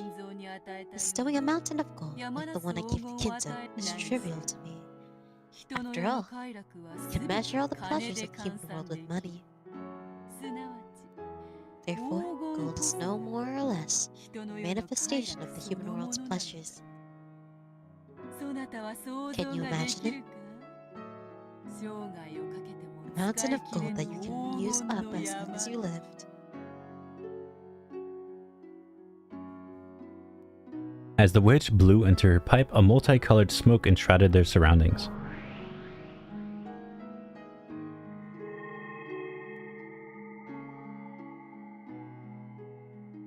As she did this, the inside of the parlor was suddenly filled with stacks of golden ingots. It looked like a shining gold-colored wall. If each ingot was worth several million yen, how much would all of this be worth? It seemed sinful to even think of such a number.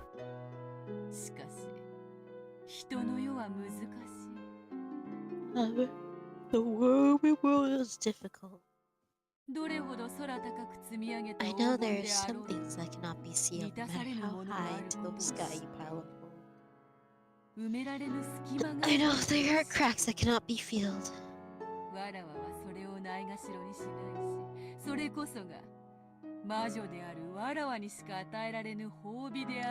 I will make light of that, which is why the gift is that only a witch of such as I can give.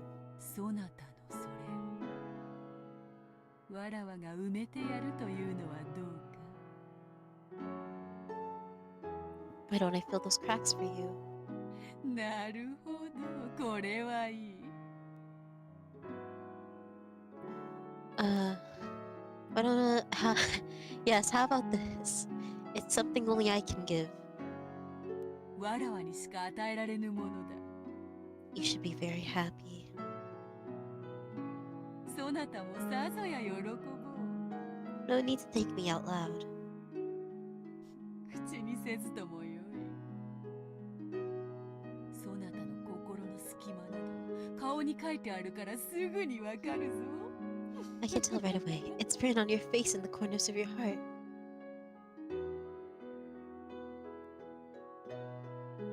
Rosa felt a touch of discomfort at the witch, who kept on talking even though Rosa hadn't uttered a single word.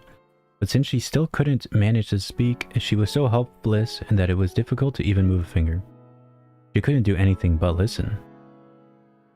そなたの深き心の傷をどこまで遡れば癒せるのか。 How far must deep wounds in your heart recede before they can be healed? これは深い。 This is deep. 深い。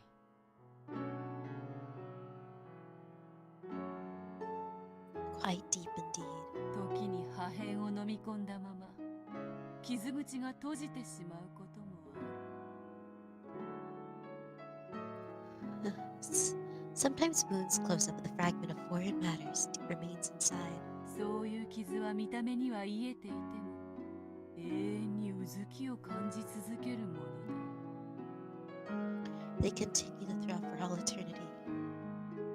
完全に治すために今一度傷口を開くこともあろう。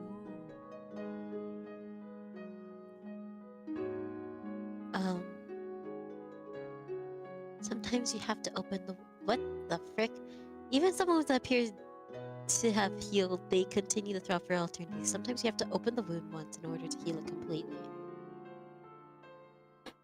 As the witch spoke, she stared deep into Rosa's eyes. What in the world was she peering at?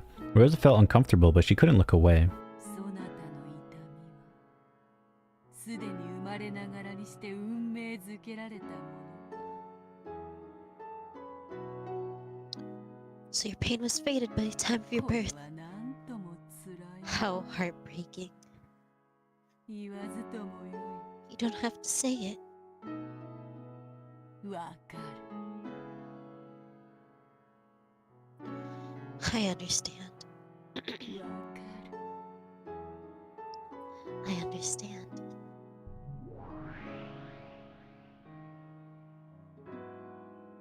Rosa was gradually being sucked into the witch's eyes. Then, that world grew dark, spinning round and round as she was sucked in.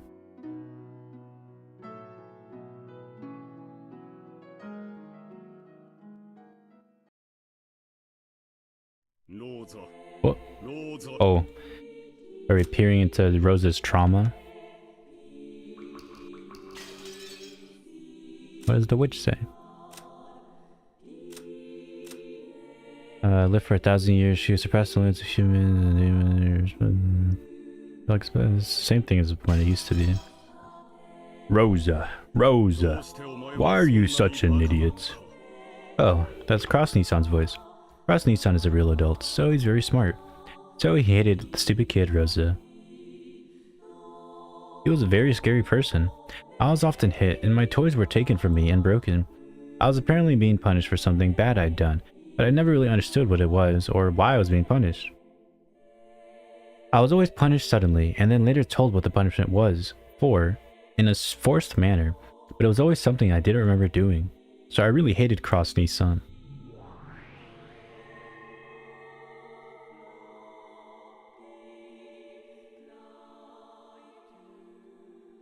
Rosa, Rosa.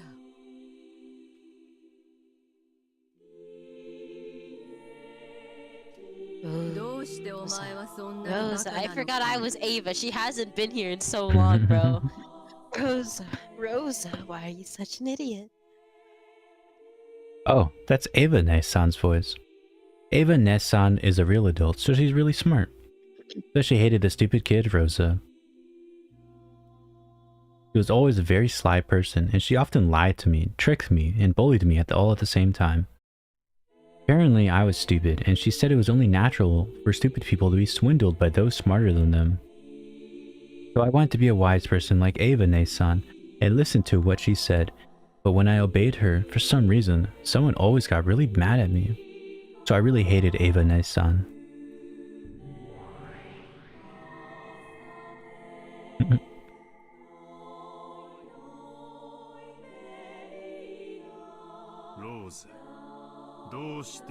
Rosa, why are you such an idiot?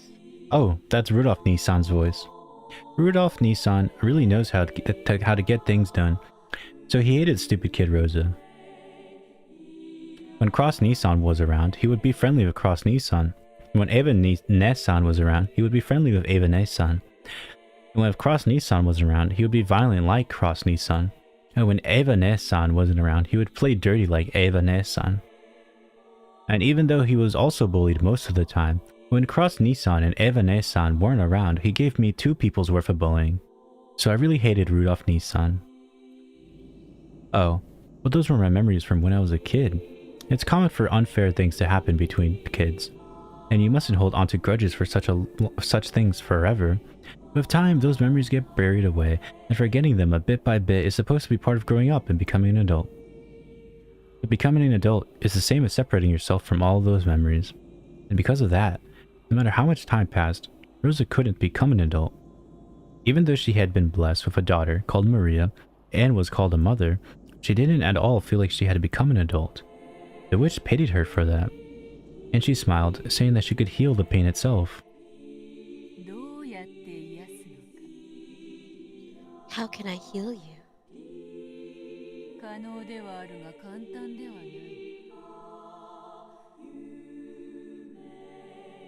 It's possible, but not easy.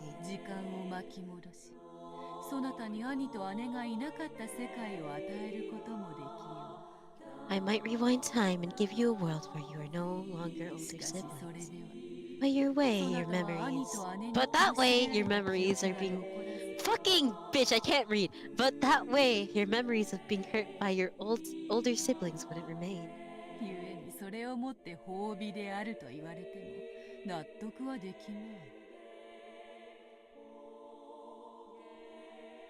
I wish there was a setting to just make it say the whole sentence.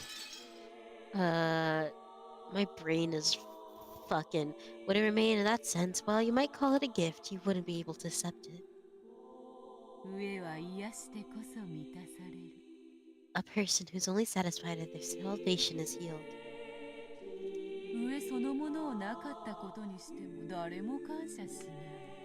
None of them will, but if you make it so they never starved in the first place, none of them will thank you. Well, thank you. Just like how there are no young people who give thanks to their daily gluttony. Understand? I think she's telling me something really complicated.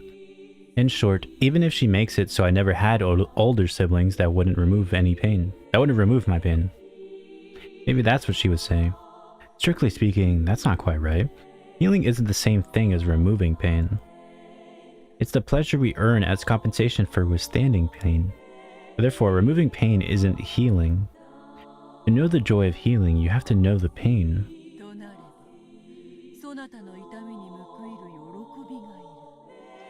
Which means that you must know joy in order to compensate for your pain.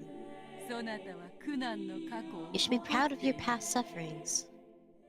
After all, what makes it possible for you to know pleasure that those without pain will never experience?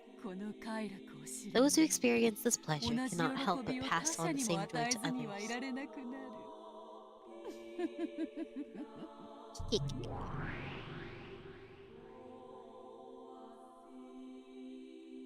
When a witch snapped her fingers, even though the room was still filled with a mountain of gold and had already lost all semblance of reality, a fabulous tablecloth appeared on top of the table, and a wonderful meal was laid out, almost as though it was the opening of a banquet in a castle from some fairy tale. For an instant, Rosa truly did feel a pleasurable surprise at how fabulous it was. But at the same time, she felt a bit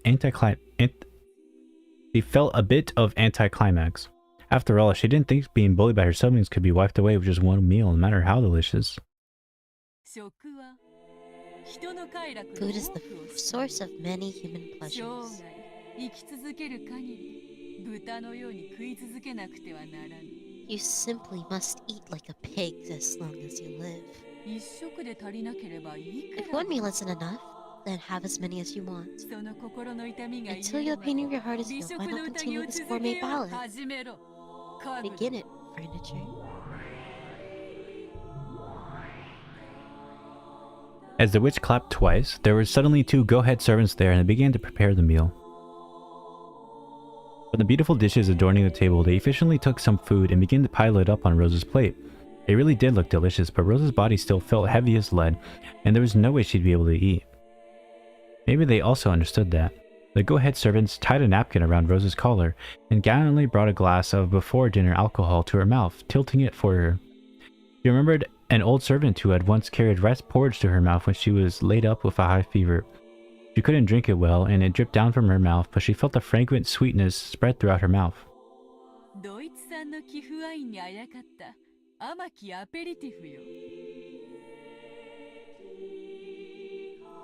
It's a sweet aperitif of noble German-made wine. A wine cocktail with white wine mixed in crimson golden drop. If I had to give it a name, I'd call it Bloody Cross. Stuck with the golden drop of your brother's blood that was squeezed. Jesus Christ, bro, what the fucking sound in the background fucking hurt my ears. That was squeezed out of a compressor. Wait, what? Rosa coughed violently. Rosa coughed violently. At the bright red that stained her face made it look as though she had coughed up blood. You know a lot about black tea, so you should know what that means, right? So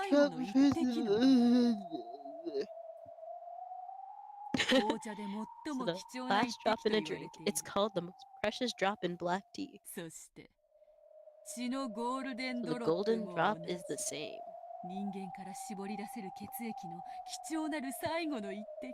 The most precious squeezed out of a human. Most precious blood. We squeeze it using that. As the witch snapped her fingers, a bright red veil that had been set up before something large was removed. The solemn and massive machine was just like a coffin for a large-sized person with many large bulb-like things stuck to it.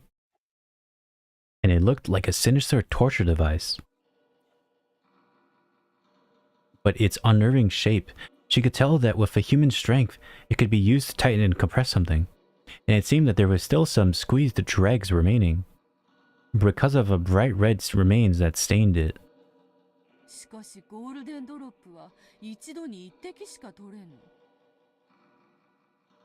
But you can't take more than one golden drop at once. No matter what kind of human you take it from, you cannot have more than one drop. But I am a witch. Reviving a person is easy for me.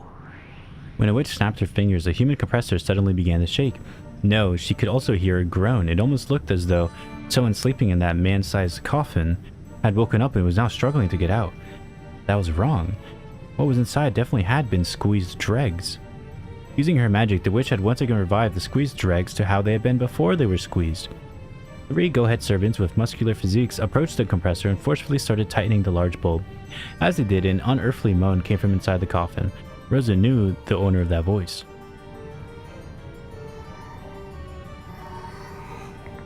It's kind of hard to picture this, but I also don't want to see the picture. I want to see. Some fucking fucked up torture device. I'm just imagining him being squeezed like a lemon inside of a coffin. That's kind of fun. It is fit. It is fit for cooking to be done in the kitchen. Enough, stand back. Enough, stand back. ゴールデンドロップがどれほど貴重なもの You understand how precious a お分かりいた golden だ drop く is? それほどに To have it strained with this crimson requires several dozen people's worth to be worth be. What the frick? I can't read.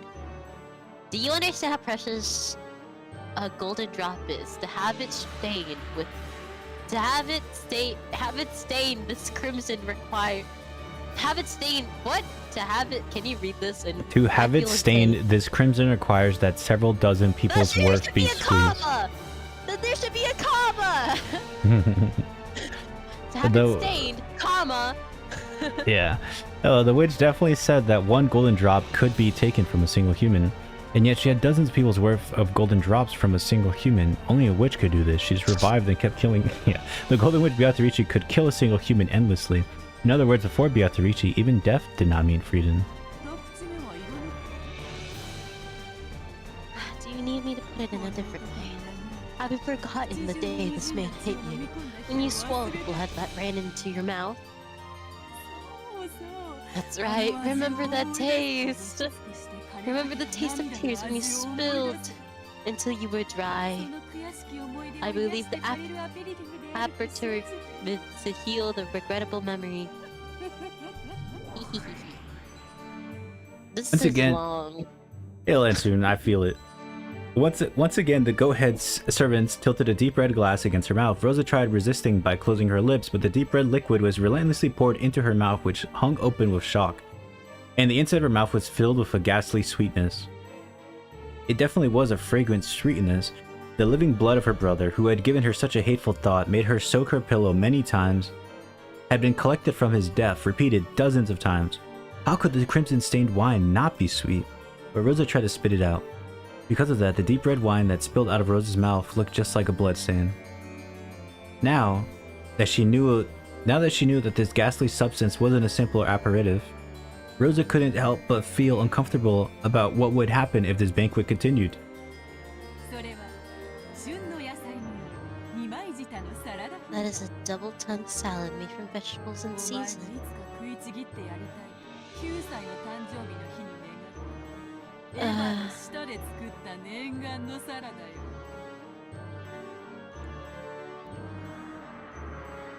On your 9th birthday, you made a wish that you'd someday get to chew this to bits. The salad made from Ava's tongue. When Rosa heard the true nature of the pink-colored meat piled up in the salad, she had a sudden impulse to vomit her guts out. Furthermore, the goat servant stuck a fork in it and carried it to Rosa's mouth. 姉の二枚舌のお味はどう How does your double-tongued sister やや taste? 柔らかくとろ Might け be るで quite soft and enchanting, right? It would probably be quite sweet, soft, and enchanting in her mouth. After all, Ava's lies were always sweet, and young Rosa had always listened to them. And you might say that stimulating pepper seasoning expressed the truth behind those lies as well. Jesus Christ. As the tongue salad kept being pushed into Rosa's mouth was covered with saliva, she spat it out. But the goat-head servants carefully returned it to the plate and carried it to Rosa's mouth over and over again. 言うに及ばず It goes without saying, but I made this salad liberally using 5 of Ava's tongues. You can't get more than one tongue out of a しか person, しわらわなら何度でも奪える but I can get them over and over. This is what Cartman does to that one guy. Literally. Just feeding them her family's bodies.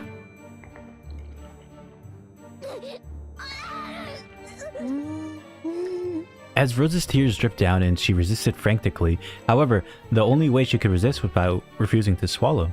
Even if she didn't swallow it, the taste of the French dressing increasingly permeated Rosa's mouth. お気に召さぬか Dressing. Does it not please まだ you? まだ料理は続くぞ I bet they're gonna eat Rudolph's brain. does not please you. There's a lot more. What? His skin. Sea bass, there's pie wrapped in the skin of Rhoda space. Oh, there is brain.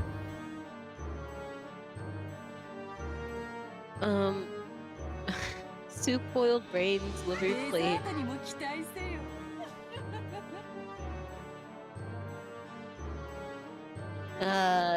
And look forward to dessert. Okay. にもかかわらず裏切った人間たちをふんだんに調理した。I've largely assembled all of those whom you trusted, and yet you whom you were betrayed. そなたの心が満足するまで永遠に続けよう Why では don't な we い。 continue this banquet for all of eternity until your heart is satisfied?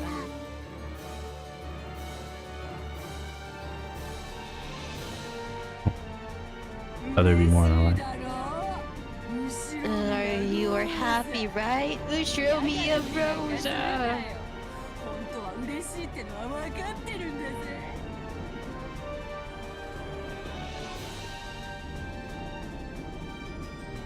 Don't pretend you hate it. I know you're actually happy, Kay.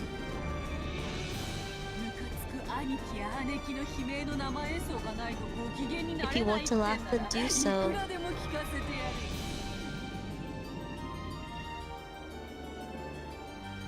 I'll let you hear it as much as you like. いいんだよ、いやいやで。 If you're not, your reluctance doesn't trouble me. That's just your personality, right? 全身が泡立つほどに嬉しいんだよ。 On the inside, you're actually so happy. Your skin is crawling all over. But the outside, you're pretending all this causes you pain, right? And the one time they put one sentence and I click, it just fucking goes to the next box. It's all right. Here, there's no need to worry about honor in public image or anything.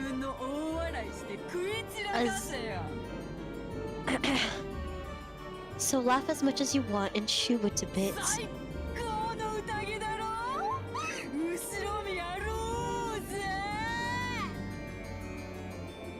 Isn't this the best banquet, Ushiromiya? Rosa. Yummy. Stop. Stop, please. Stop.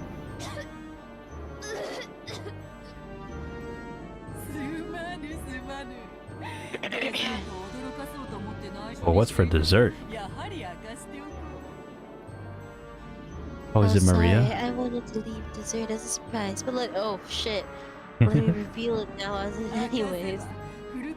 Maybe that'll be enough incentive to eat it up the full course. Oh, it is. I knew it because it's the most fucked up option. Your beloved daughter that you have to keep pretending to love.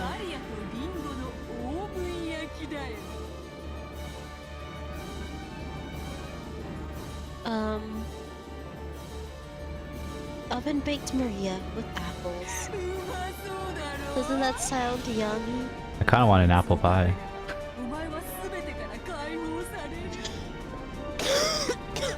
Once you eat this, you'll be released from everything.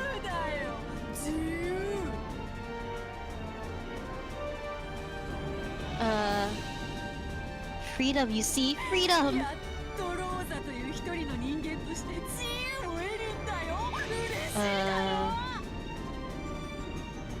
Finally, Rosa will gain freedom as an individual. Aren't you happy? You should be happy. Drool is hanging from your mouth. Just try looking in the mirror.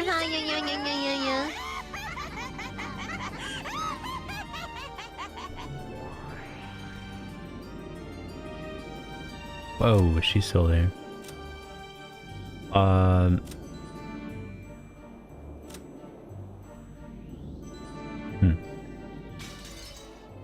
Suddenly a muscular goat cook was holding onto Maria's under his arm. Then Maria gazed at Rose with a face that only seemed slightly sad.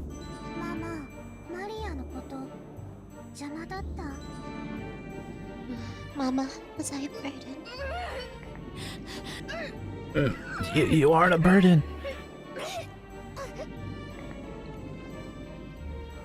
As Rosa spat out the food that was being continually carried to her mouth, she was covered with filth and saliva and blood, and she resisted filthily and screamed.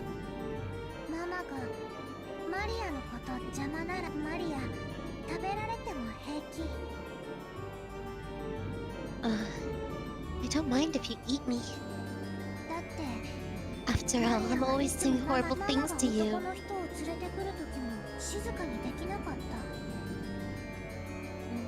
Even when you bring a man over, I can't stay quiet. When you spend the night out with a man, I get lonely and unruly and make a mess of my room. When I go search by myself, I get lost. The police pick me up and you're shamed. When you don't come home for several days and I cry and have to be consoled by my neighbors, you're shamed. What the fuck? She just leaves her alone for days? That sounds like my mom! What the hell? Because I'm like this, I'm afraid of Mama. Sorry for being born. So I'll become delicious and I'll be pie for Mama's sake. Then maybe Mama will be happy.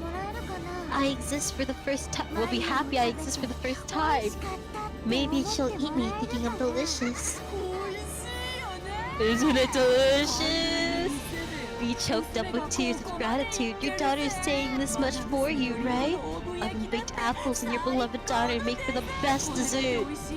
You've managed to raise such delicious ingredients. Aren't you the best mother, Ushromiya Rosa? Oh god, bro. My eyes.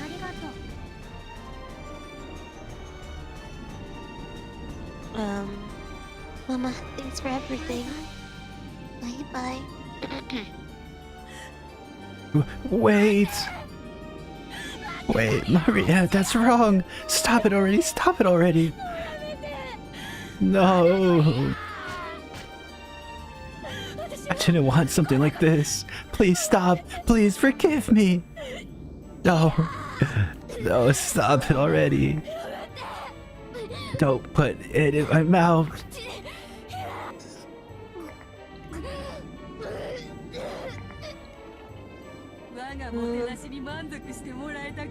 I think it's gonna end soon. Yeah. Hurry up. Have you been satisfied with my hospitality?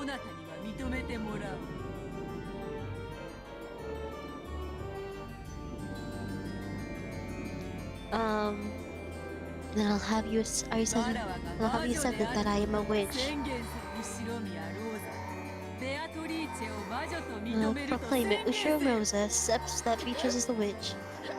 I accept it. Shiromiya Rosa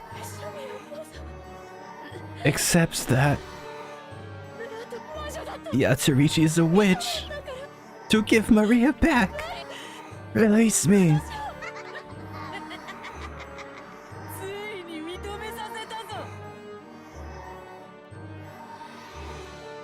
I finally made you acknowledge it.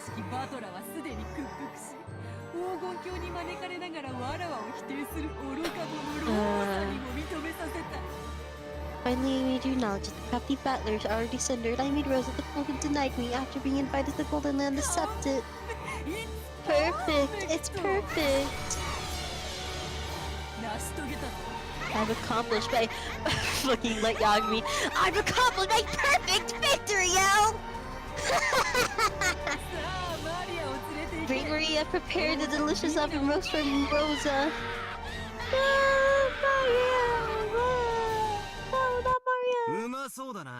Uh-oh. What the fuck? Looks delicious! I guess it's back! We keep going. I mean, we could try finishing it, yeah. Alright, let's speed it up.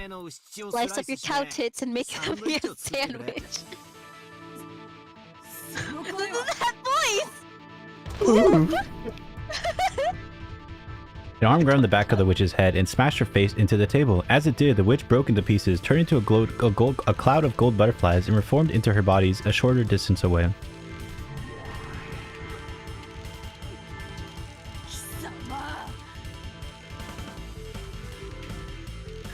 Battler, you bastard, I thought you surrendered, even though your soul was furniture. Me too. But while I was listening to the first recipe, I started to get a little hungry. Okay.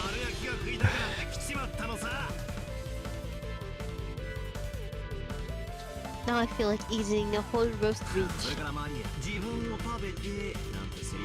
Okay. It's 10 years too early for you to be talking about someone eating you. Maria! Wait, what? And then 10 years you... What? What? What? What? What? We gotta kill this guy. Well, I was starting to like that guy. Why is he kind of weird again? Her mom is right there. Battler-kun, I'm gonna fucking kill you. Sorry for making you wait on Rosa. I want to fuck your 8-year-old daughter. What the hell, 9-year-old daughter? This is the one-on-one fight between me and this woman. Bro, what the hell? It's totally wrong for me to give in. Oh, so man can't joke anymore. No, you can't joke about wanting a child. Thank you for hanging in Rose said there. a little too many times for it to be a joke. I wouldn't make jokes about that unless it's in an ironic sense, but I don't think it feels ironic because It's no not one else, no one else freaking like was like wait a minute. Thank you hanging there. I got my will to fight back. This person, he gave up down to the depths of his soul and surrendered to me, didn't he? I see. He doesn't know when to give up. Just what I expected from Ushiromiya Kinzo's grandchild. The chick of a phoenix is a phoenix after all.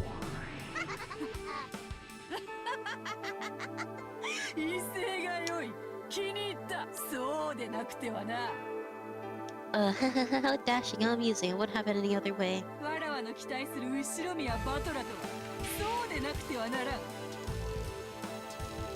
Just repeats her line. How dashing, how amusing. It wouldn't happen anywhere. I wouldn't have any other way. Try to deny me. I completely, nearly smash you into bits. Let me make you surrender over and over again. I teach you who looks my shoes and tastes better to me over and over again. No problem. I'll teach you that I wish you would be a battler. I'm a man who can stand up after being crawling through the mud. I never been invincible in a fight. I've lost a load of times. But I'll definitely crawl through the mud and stand up again. And then I'll finish this. In a man's fight, you don't lose until you accept defeat, no matter how much you get beat up. Don't think I'm out just because you took a shot at me. I'll give you a great show, Beatrice! Turned to a robot. I'll accept your challenge to show me a battler. Furniture, begin preparations for the next game. While we're waiting, why don't you tell me about it? There are a lot of closed rooms in this game. Using red, I've smashed the bits of the methods. You try to talk yourself out of them. And stuff, the thing is, the players behind the screen have totally seen through my plans. What other evasive quibbles will you show me now? Yeah. Okay, but the issue is, like, he was just, like, annoying about it. We're almost done.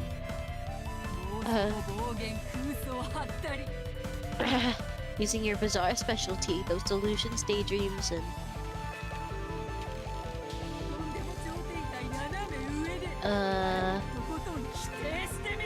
Daydreams, bluffs, and slanted with ridiculous and incredible turns of events. Show me how you can thoroughly deny me.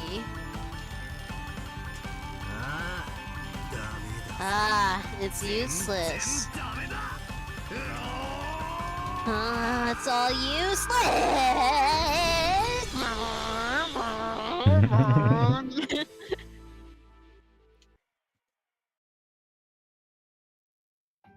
Yes, we did it.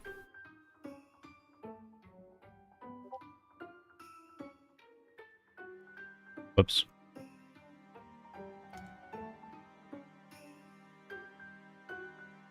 Now we wait. Alright, so we can take a moment to talk about... I like Rosa as a character more. She reminds me of myself a little bit. She did the exact things my mom did when I was younger. It's kind of scary. Maybe I needed social workers to come over to my house. I think they did actually. Actually, I just realized. Yeah, I think you mentioned this bag- story before. Wait, actually, the bag of supplies in kindergarten I probably got came from social workers. Now when I think about it, I remember one day my school gave me a backpack with like a bunch of crayons and stuff and like pencils. Cause like my parents never, when I lived alone with my mom, I never had pencils. Maybe that was from a social worker. I But needed. yeah, I got stuff, Brother- but that wasn't from. I just got it from the town. I think I got it from my school or something, or a teacher, because they realized, I think like I never did my homework, or I barely did my homework because I didn't understand the concept of homework when I was in kindergarten, because no one at my house was reinforcing that, because my mom was never at home, because she was always out. Like I never saw my mom. The only times I saw my mom was like late at night when she like came into, and then she always went to her room, and I was never in her room. Or it was either when I was in her room or if she was with her boyfriend. And the thing is, I used to cry a lot whenever I saw her boyfriend or her boyfriends, because I was like, who is this man? Because it was like a complete stranger, and that was scary. And the only time my mom ever took me out was like this time. It was like when we watched. Okay, the only time my mom ever like took me out is to watch Wreck-It Ralph in theaters. That was the only time my mom ever took me out, and that was the best time of my life because I never got to watch Wreck-It Ralph. But then yeah, my mom was never home because she was always with men, and men scared like the men she brought home scared. See, not to like trivialize your trauma, but that reminds me of Persona 3. Not to trivialize your trauma, but that's like Persona 3. You know, there's Yeah, a my mom character who had a also- similar backstory. Yeah, my mom also hit me. I used to cry and ask her if she loved me or if I was still her number one, because she got angry at me so often. I thought she hated me because she was never home, and that made me develop abandonment issues up until 3rd grade. I would like search for people in the house because I was scared that I was gonna be left alone and abandoned. Because the thing is, multiple times she left me alone at the house, and I thought she was never coming back. And it was worse because like so I understand.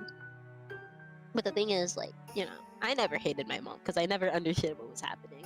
Because I was like, what, first, second, kindergarten, like a toddler, baby to like first, second grade and shit is like, and like, Yeah, hold on. Quick thought.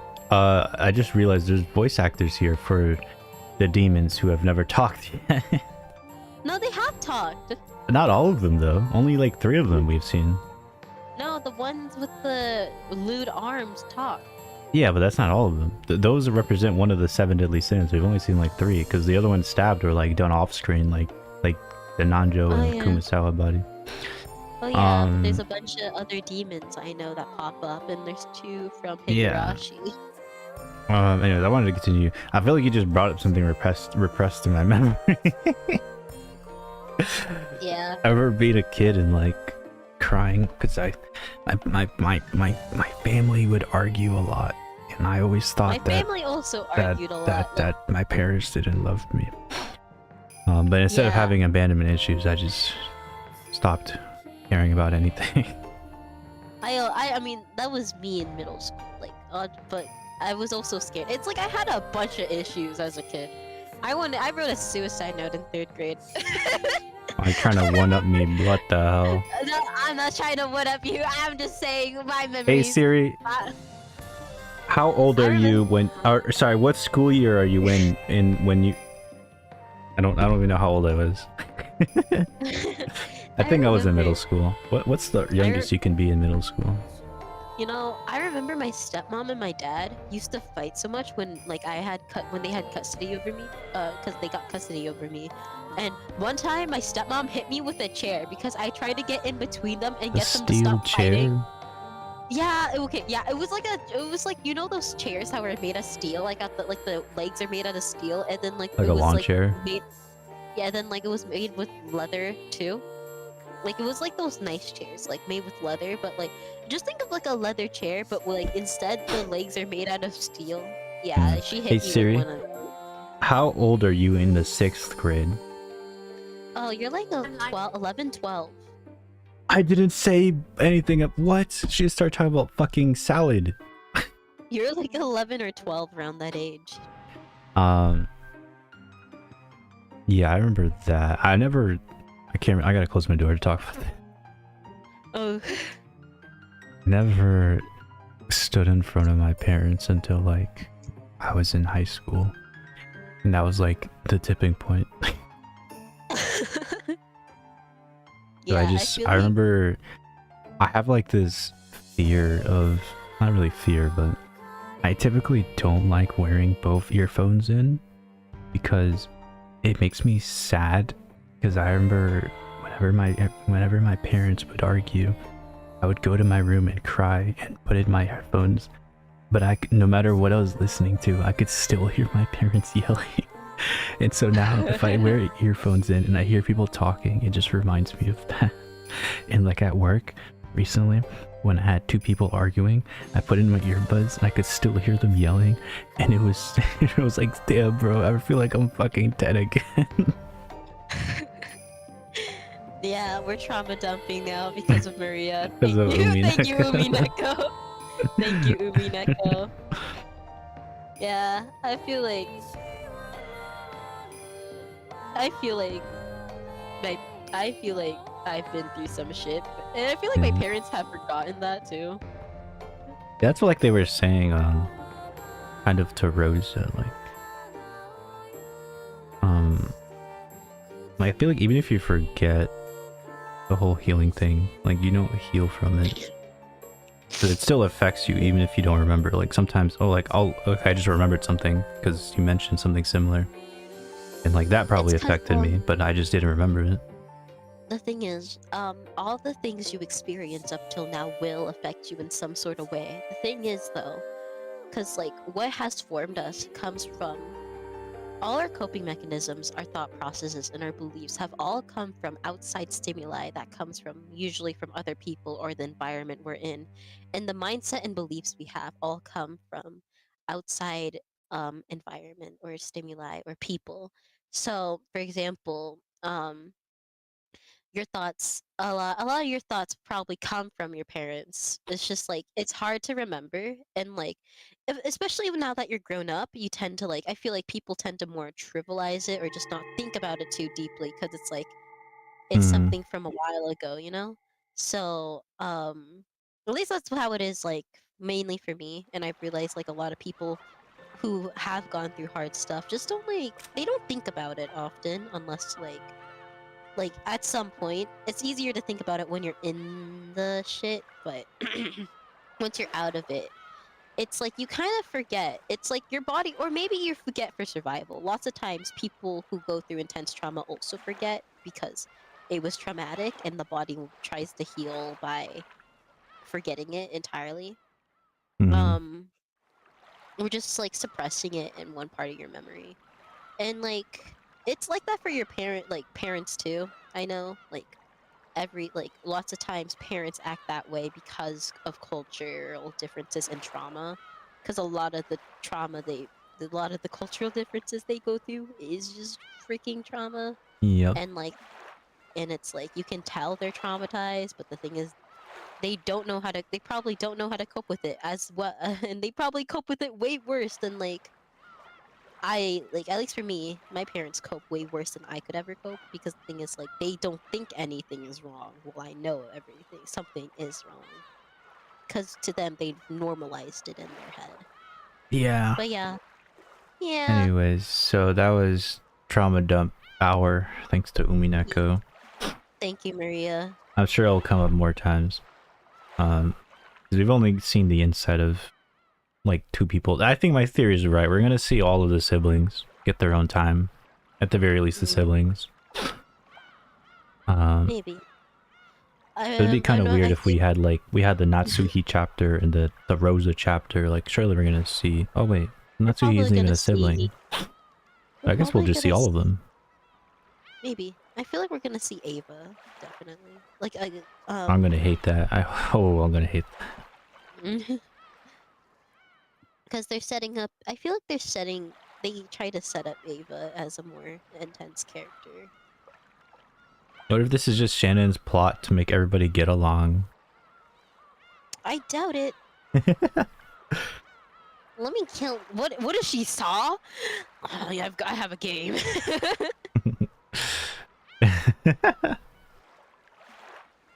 That's literally the plot of Saw. Umineko is the plot. If that would make Umineko the plot of Saw. She's just like, I want people to get along, so Bring I'm gonna people kill together. them. Bring people together by giving them cancer. I don't think that's what he did. He just has cancer. Oh yeah, then why does my dad have cancer? Alright, so next stream we're gonna start with this question mark, because I believe that takes a while. And I think this is like the witches stuff, so yay, more witches.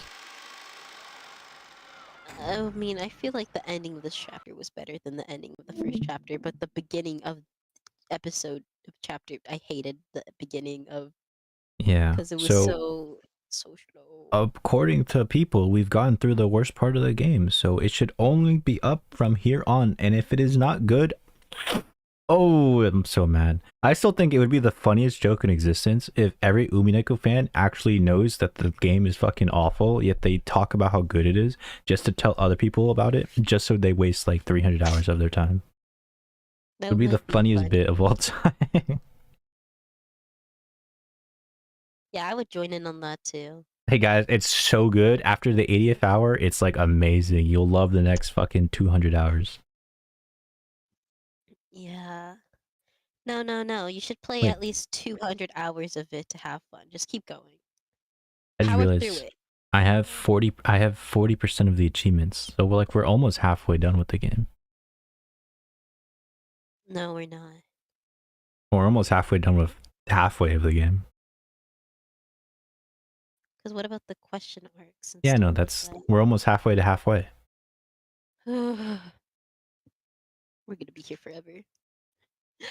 Still got 8 more months. So whoa! I just scrolled down on the. I was just like scrolling down on the Steam page, not Steam page, but like in my library for Umineko.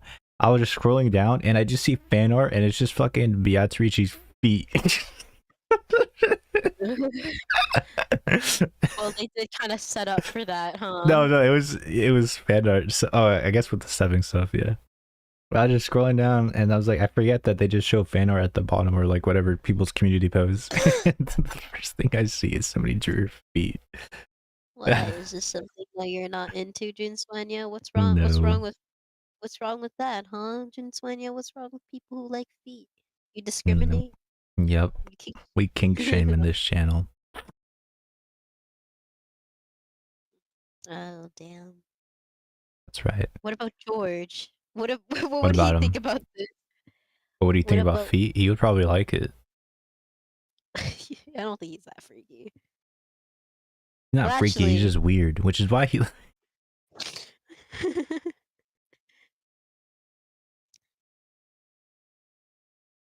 Yeah. Alright. We should probably call it a stream. Yabba dabba doo. Yabba dabba doo. Excited for next time. Alright, with that, let's end the stream. And episode 2 is done. Goodbye.